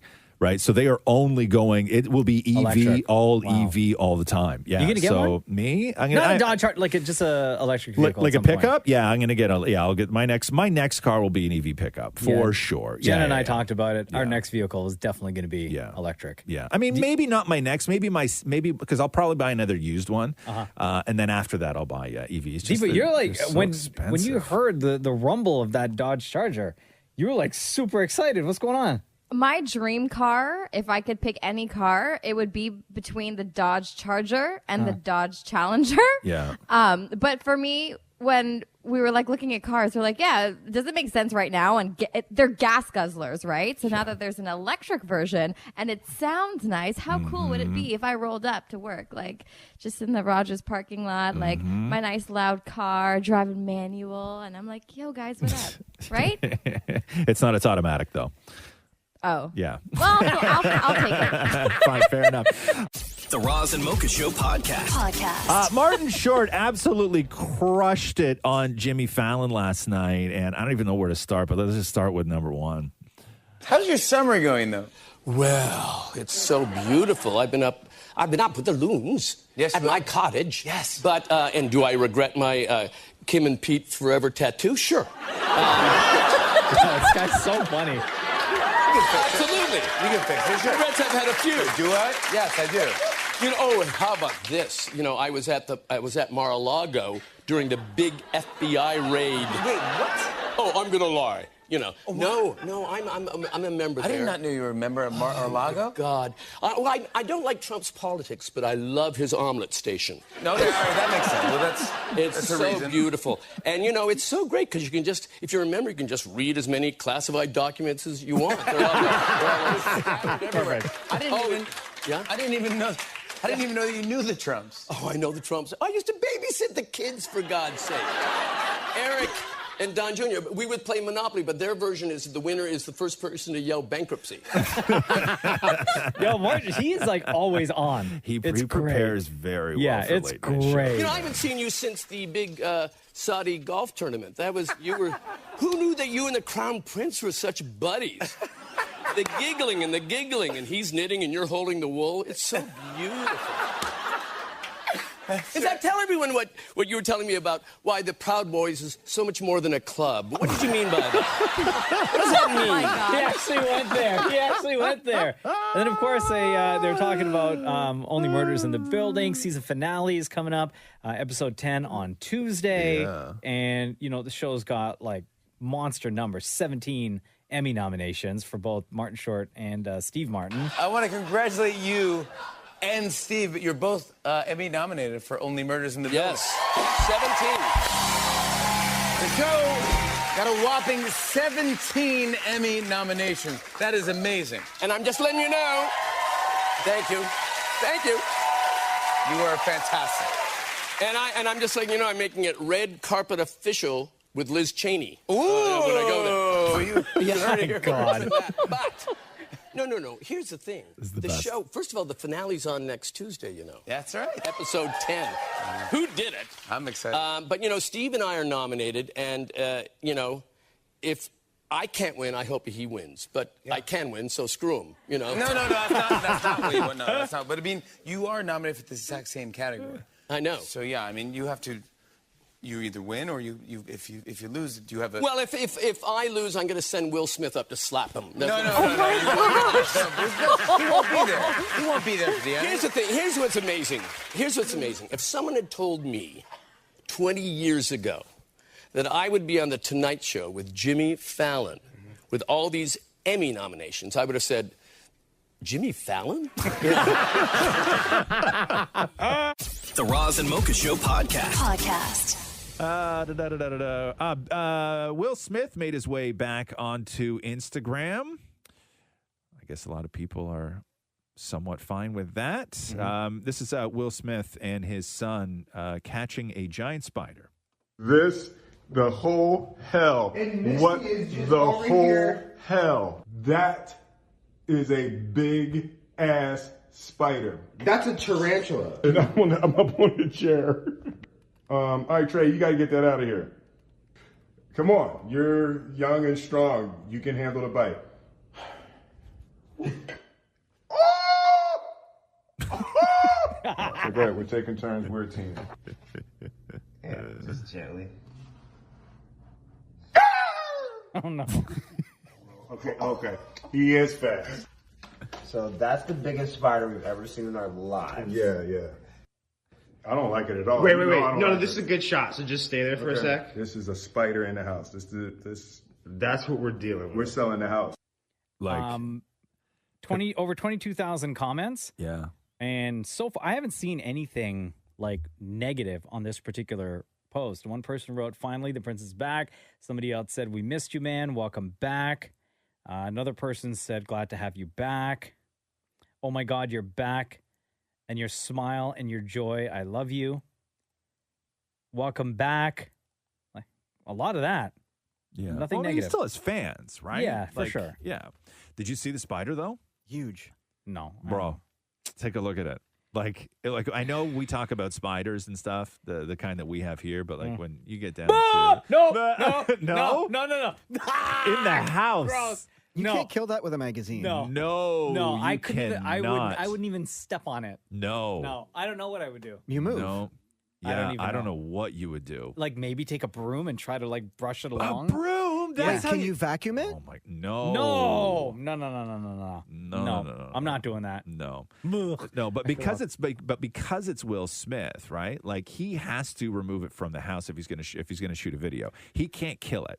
Right, No, like Will Smith absolutely can't kill us. Like he will have all the spider people coming at him and their place in the world and all the good that they do and Are there everything spider else. people? Sure, of course there are. But a guy like Will Smith can't kill a spider like that. If it was a smaller spider, then sure. But this thing is meaty, like the size of the spider. There's so meat on it, gross. right? Who in your house is on the chair screaming, and who in your house is the one taking care of the spider? I'm the spider killer. You are. But in a situation like that, Yeah. No. what would I do? I would probably get a giant bowl, Yeah. put it on top of the spider, Right. and then what? And then what's your plan? Force it towards the door. Right. But then you have to get it over the lip. But then how do you get it over the lip?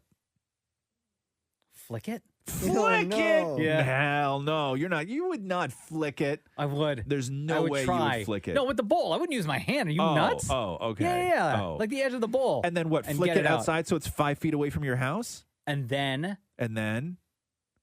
with a broom, brush it out onto the grass. Oh, God, no. I would have to get so drunk Or- before even getting Or near maybe that. Wait a second. brush it out onto the driveway. So you're going to find a spider that size in your house more and you're like, hold on, just say that I need a cocktail? Yeah, first of all, I'm the one on the chair. I'm the screamer. Oh, you're the screamer. Matthew's the one that deals with the bugs. Really, huh? My apologies to the spider people. Yes. Okay? Yeah. I'm not a spider person. No. But once I get the spider outside, I would do what I can to kill it. Yeah, of course. I would kill it in the house. No, I don't want that. I don't. I always want believe that if you kill it in the house, like somehow it lays eggs when it dies. No. So I would worry that more would come back. I feel, guys. You I feel so gross, huh? out right now. Yeah. So gross. God, I hate spiders so much. I was sitting on the couch the other day, and one just came down super fast from the ceiling on a web, and and landed right on my leg, on my thigh.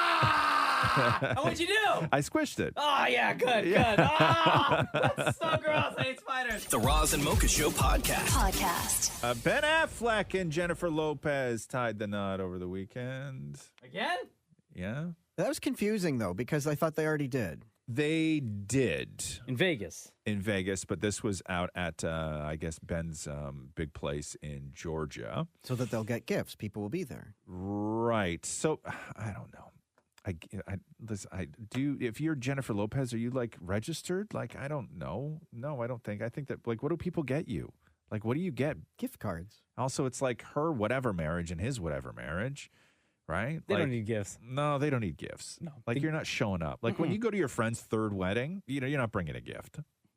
Sorry. That sucks. What? I mean, Why? it's What are you not my planning? fault. I'm married What do 3 you got times. going on? What do you got going on? You're so disappointed. Yeah. But the gift, there has to go down, though, right? Like, if you're at your friend's third wedding, you're not giving the same gift sort of quality. No, the tiers change. Thank you. Right? Yes. Uh-huh. Right? Yeah, like, you're leveling down. Yeah. Like, when you're at your friend's, like, third, you walk up to him at some point in the evening and be like, "Hey, man, next time we go for wings, I got them." Yeah, totally. Right? Yeah, that's the gift. Wing night. Yeah, it's got to be a 2-for-1 Right? night, though. Yeah. It's gotta be on a Tuesday. Like, I'm not getting you crystal. Okay. Oh, no. No. So celebrity guests at their wedding. Of course, Matt Damon was there. Jimmy Kimmel was there. Kevin Smith was there. Jason Mewes was there. Ben Affleck's brother, Casey Affleck, didn't show up due to, quote, family parental obligations at home. What? Meaning taking care of his kid. I guess, but you're going to miss out on your bro. See, like a third wedding, right? Yeah. Yeah, listen, He's like, man, I'll be at the fourth one. Right, listen, kid's got swimming today. I can't go. Well, what do you mean it's my wedding? It's your third. How's that the first two? Yeah, like, I'll take FaceTime me. I got you for wings next week, okay? The Roz and Mocha Show podcast. One of the burglars that robbed Kim Kardashian in that Paris hotel room back in 2016. Remember when that happened? When they tied her up and all this Scary, other stuff? And it was crazy because at the time, the victim's blaming that was going on towards Kim was like really excessive, meaning, she flaunts it and the stuff she posts and what she wears and how she's always like, look at all my stuff, that, people were like, well, what did you expect to happen? But you're like, you can't really attribute any of that to this burglary that was most likely very well thought out and very planned. Yeah. So here's a clip of an interview with one of the guys who robbed the place, who did 2 years for it, and he's out now. Wow. Oh, really? Out already? So you'll hear the setup. And then I will come back and I'll read you what he said in translation. So the heist was committed by a group of men aged 60 to 72. The press dubbed them the Grandpa Robbers. I'm in Paris to meet one of them. So how did you prepare for the crime? J'étais sur Internet, et c'est vrai, j'ai vu ses bijoux, j'ai vu sa bague. Okay, so what he says is this.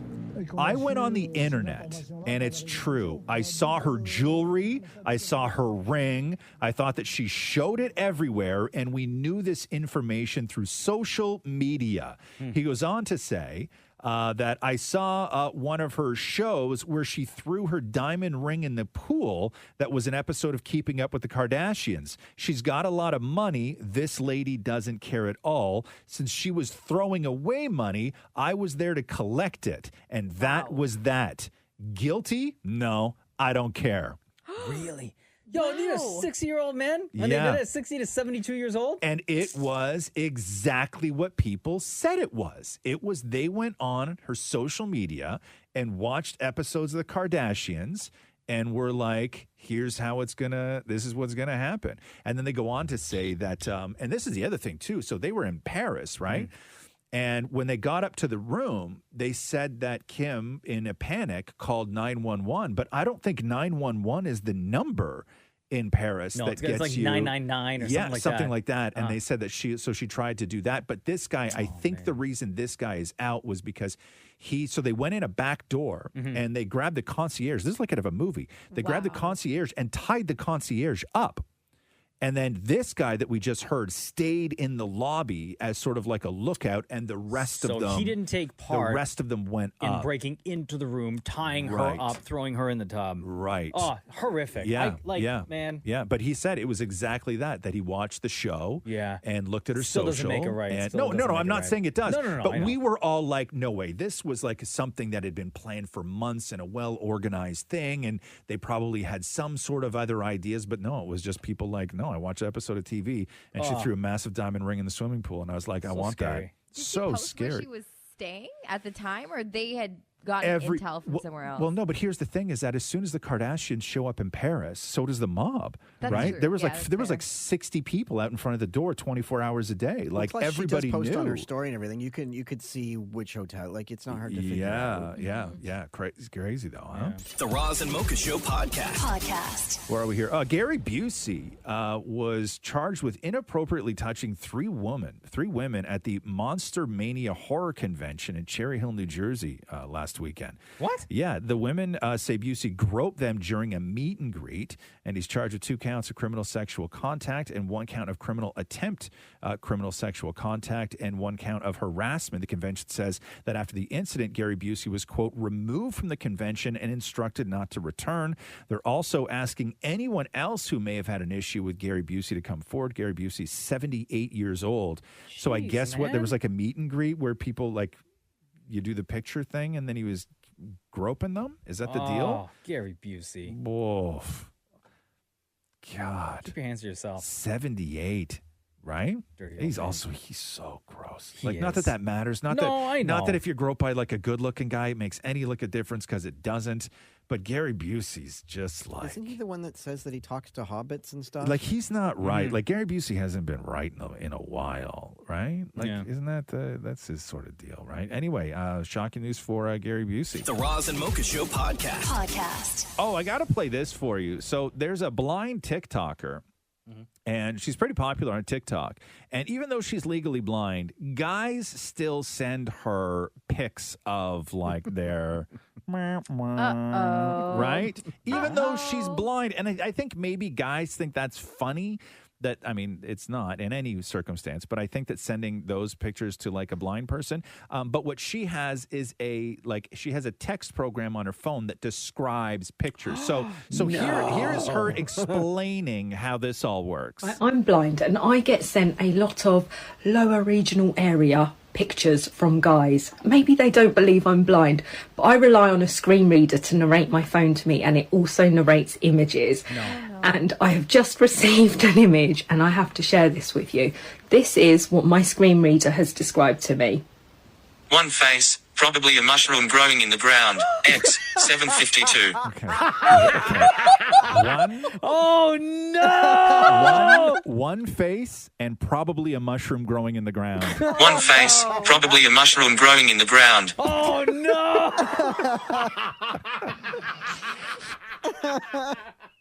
That's so sad. Yo, That's so God. Maury, stop sending pics, man. One face, probably a mushroom growing in the ground.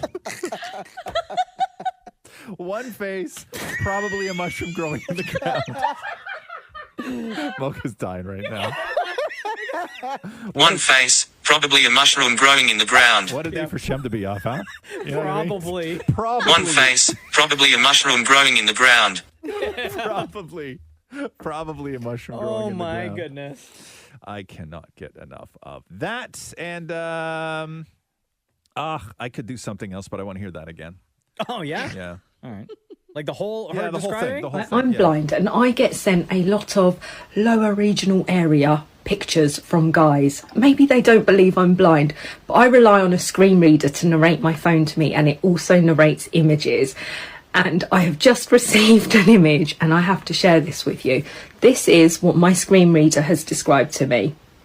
One face, probably a mushroom growing in the ground. X 752. Oh, no. The Roz and Mocha Show podcast. So Sir Elton John teases his collab with Britney Spears. This is the duet that we've, I guess, all been waiting for. It's a remake of Elton's 1971 hit, Tiny Dancer, which is also one of Mocha's favorite songs. Oh, Tiny Dancer, sis, boom, bah. Tiny Dancer, rah, rah, rah. That's exactly how it goes. That's how it goes. That is how it goes. So here, play a little bit of this, and I want to get your thoughts on it. Hold me closer, tiny dancer. Count the headlights on the highway. All right. Yeah. So it'll obviously pick up and be much like the Elton John Dua Lipa track. It's kind of going in that direction, I feel. Yeah. Maury, what are your thoughts? I think Huge Elton John fan. Awful. Yeah. First of all, I don't know why they would have picked Tiny Dancer when there are other more upbeat songs that he's done in the past. I hope I'm pleasantly surprised, but that tease is not selling it for me. Really? I think it's okay. Let me write it down. Hold me closer, tiny dancer. I mean, it's crap quality. Yeah. But it just sounds like it's just like auto-tuned to hell. Well, it sounds like the original. Yeah, but it's already expected that when you get a track with Britney, it's going to be auto-tuned to hell. Well, no, not really, though. Not really. Not like that. Not where it's blatant auto-tune. Like, not but that where you is can also, hear I don't know where this is warble. from, but that is a very poor quality. No, it is. I get that. And I listen, I want Britney to have a banger. I would like Britney to have one more big hit. Yeah. Right? But this ain't it. And I'm not saying she didn't have fun. It wasn't great to get back in the studio. If Britney is going to get back in the studio, it was probably very good for every aspect of her human being to be back in the studio with somebody like Elton John. Even if they were in the same studio, I don't even know if they were. Like, she may have just gone somewhere else. You can do that now. But I don't know. But why didn't they do Don't Go Breaking My Heart, which is a song he did with another singer back in the day, and it's upbeat? Because nobody's going to remix Don't Go Breaking My Heart. The problem is that you need that sort of like dancey remix, and this song works for it. I don't know how does Don't Go Breaking My Heart go, Mocha? Oh, that Don't Go Breaking My Heart, dear. Oh, Lord. Yeah. Don't go breaking my heart, dear. Yeah, that's exactly how it goes. Yeah, Don't that's it. go. And then the piano part goes, Yeah. Yeah. Don't go breaking my heart, This is killing me right dear. Don't go breaking my heart. Yeah, you nailed it. That's really wild, man. Listen, You have guys, such a great memory for Elton John's for melody. #1 fan. Yeah. I That's mean, awesome. yay. Yeah, Thank see? you. Yeah. Thank you. Yeah. I'm Thank sorry I you. didn't clap faster.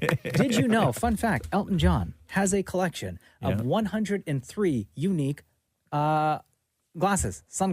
Really? Did you learn that from his documentary? Nope, didn't need to. Just 103? 103. Oh, interesting. Okay, cool. Fun fact, Yeah. Elton John's favorite number? Yeah. 103. Oh. Whose favorite number is in the hundreds? Elton John. Really? Yep. No. What? Fun fact, look it up. His favorite number is 103? Look it up. Nobody's favorite number is 103. And that is why it's Elton John's favorite number, because nobody claimed it. But that never comes up. You will never in your life say, oh my God, that's my lucky number. Like, not even when you're on an airplane. Ask Sir Elton John. His favorite number is 103. number is 103. And that's why he has 103 unique pairs of sunglasses. No. Look it up. Look, Moore's looking it up right now. So what, like, if he gets a new pair of sunglasses, he has to get rid of an old pair? Yep. Really? Mm-hmm. You're so full of it. How does that song go again? Don't Go Breaking My Heart? Don't go breaking my heart, dear. Don't you go and break my heart, As an Elton John dear. fan, I have left this conversation. I'll be very, very sad, maybe mad. So don't go breaking my heart, dear. The Roz and Mocha Show podcast. In the tease for the next season of The Kardashians, the ladies are talking about the misconceptions about the family and how difficult it is to be a Kardashian. So first you're going to hear Kim, then you're going to hear Kendall. I've always wanted people to see who I really am. The narrative's so out of hand about me and my family. There's just no changing it. We're built for this. Okay, let me ask you this question. What are the wrong misconceptions about the Kardashians? I got one. What? Go, Shem. That they're dumb. And I think they're brilliant. I don't think that that's a misconception. I don't think that people feel that. I don't think the general Anymore? I think generally maybe before people did. I don't know, man. Anytime you mention the Kardashians, at least in my I agree with circles, I Shem think on this people one. think that they're stupid. And Yeah. I think they're brilliant, right? I mean, brilliant at what they do, I should say. Well, are all of them brilliant? I don't even. Yeah. Nah, I don't. And I think Kris Jenner's the top of that. Yeah, I don't. Listen, man. I don't. Did any of them ever see a day of grade 9? None of them did. I did. I don't Right? think any of them went to high I said school. they were school smart. You know what I mean? Like, come on now. I'm not saying that that's everything, but that's something. But hey, listen, they get us to watch. No, Right? You know It's me, brilliant. okay? My opinions changed on the Kardashians, especially Kim. Not so much the other ones, but especially Kim. I actually quite like Kylie. I think that her ability to sort of keep a low profile through those pregnancies was incredible for being who they are. Respect that. Kim's getting people out of prison. I mean, say what you want about her, but she's getting people out of prison. Now, but the general sort of narrative of the family of them, you know, being all of those things, I don't think that those misconceptions are inaccurate. I think that the conceptions of the family are what they've themselves created. Oh, of course it is. Sure. So unless they're saying that the world they've created isn't actually real, which is fully understandable. The world that they created, it's not going the way they wanted it to go. Jeez. To the public. Yeah, I mean, I don't know how it could have gone kinda wrong. got It looks like out it's of going control. pretty well for them, if you ask me. I mean, except for Tristan, right? Hey, Tristan, third trimester, is what they call him. The Roz and Mocha Show podcast. Kevin Smith confirmed to have been at the Ben Affleck, Jennifer Lopez wedding. So Kevin Smith just like posted a photo of him and his wife and Jay Muse and his wife all dressed in white, and there was no context to it, and everybody just assumed that they were going to the wedding. And Kevin Smith talking to ET Canada sort of clears things up and gives a little bit of detail as far as what it was like. You know, one of my favorite Kevin Smith stories over the last few years was you reuniting with Ben Affleck after so many years. And after watching the Clerks 3 trailer and just seeing his bit in that too, it kind of hit home for me. Did he say anything nice about you in his speech at the wedding this weekend? Did he talk about you? I don't even know. Here's the thing. I put up a couple pictures of me and my friends, my wife and Jay and Jay's wife, Jordan, in white outfits on both Twitter and Instagram. Never said what I was doing whatsoever. And I just read a slew of articles telling me that I went to Ben Affleck's wedding, man. Those two things seem conflated. I just happen to be wearing white. That being said, had I been at that wedding, was it one of the most beautiful events I've ever been present for in my life. I can't share details because it would be theirs to share, but overwhelmingly emotional. I'm a crier. I cry all the time. I cry watching episodes of The Flash. It's nothing new. I cry watching Degrassi, for heaven's sakes. But I bawled throughout because it was so damn beautiful. So beautiful. Okay, so he was there. Yeah, I almost cried yesterday watching an episode of Modern Family with Roxy. Oh, which episode? I don't even remember. It was like a Phil-centric, maybe like Phil and his dad and stuff like that. Oh, yeah? Yeah, it's always so sweet. Or Phil and Jay? Phil He's and always- Jay. Yeah, Right? yeah. I get emotional over Phil and Jay. I think You that know- they have such a unique relationship on that show. You know which episode gets me? What's that? The Phil and, it's a Phil and Jay episode. Yeah. And it's an early season too. Do you remember there was like a big storm and Jay wanted to desperately get out of the house to go meet up with his army buddies. Right. Because they had all made a pact that anytime any of them from their crew Yeah. had passed away, the remaining guys would meet up at this Irish bar Yeah. and have a drink. Don't say anything, don't talk, whatever. Meet up, have a drink, salute your soldier, Yeah, right? yeah. And this storm was so bad, Jay couldn't leave. And throughout the episode, he's trying his best to leave the house, but he just couldn't leave. And the episode, spoiler alert, ends with Jay sitting in the garage. And Phil doesn't say anything to him and gets like a box of, he finds like a box of like old decorations Yeah. and pulls out like a clover leaf from like St. Patrick's Day, yeah. puts it on the table, pours him a whiskey, gives it to Yeah. him, and then Jay grabs the bottle, pours a whiskey for Phil, hands it to him. They cheers. They don't say anything. Right. Yeah. They have See, their I'm going moment. to cry right now. God damn you. Thanks for listening to the Roz and Mocha Show podcast. Catch the guys live Weekday mornings from 6 to 10. on Kiss 92.5 Kiss925.com. or download the Kiss 92.5 app.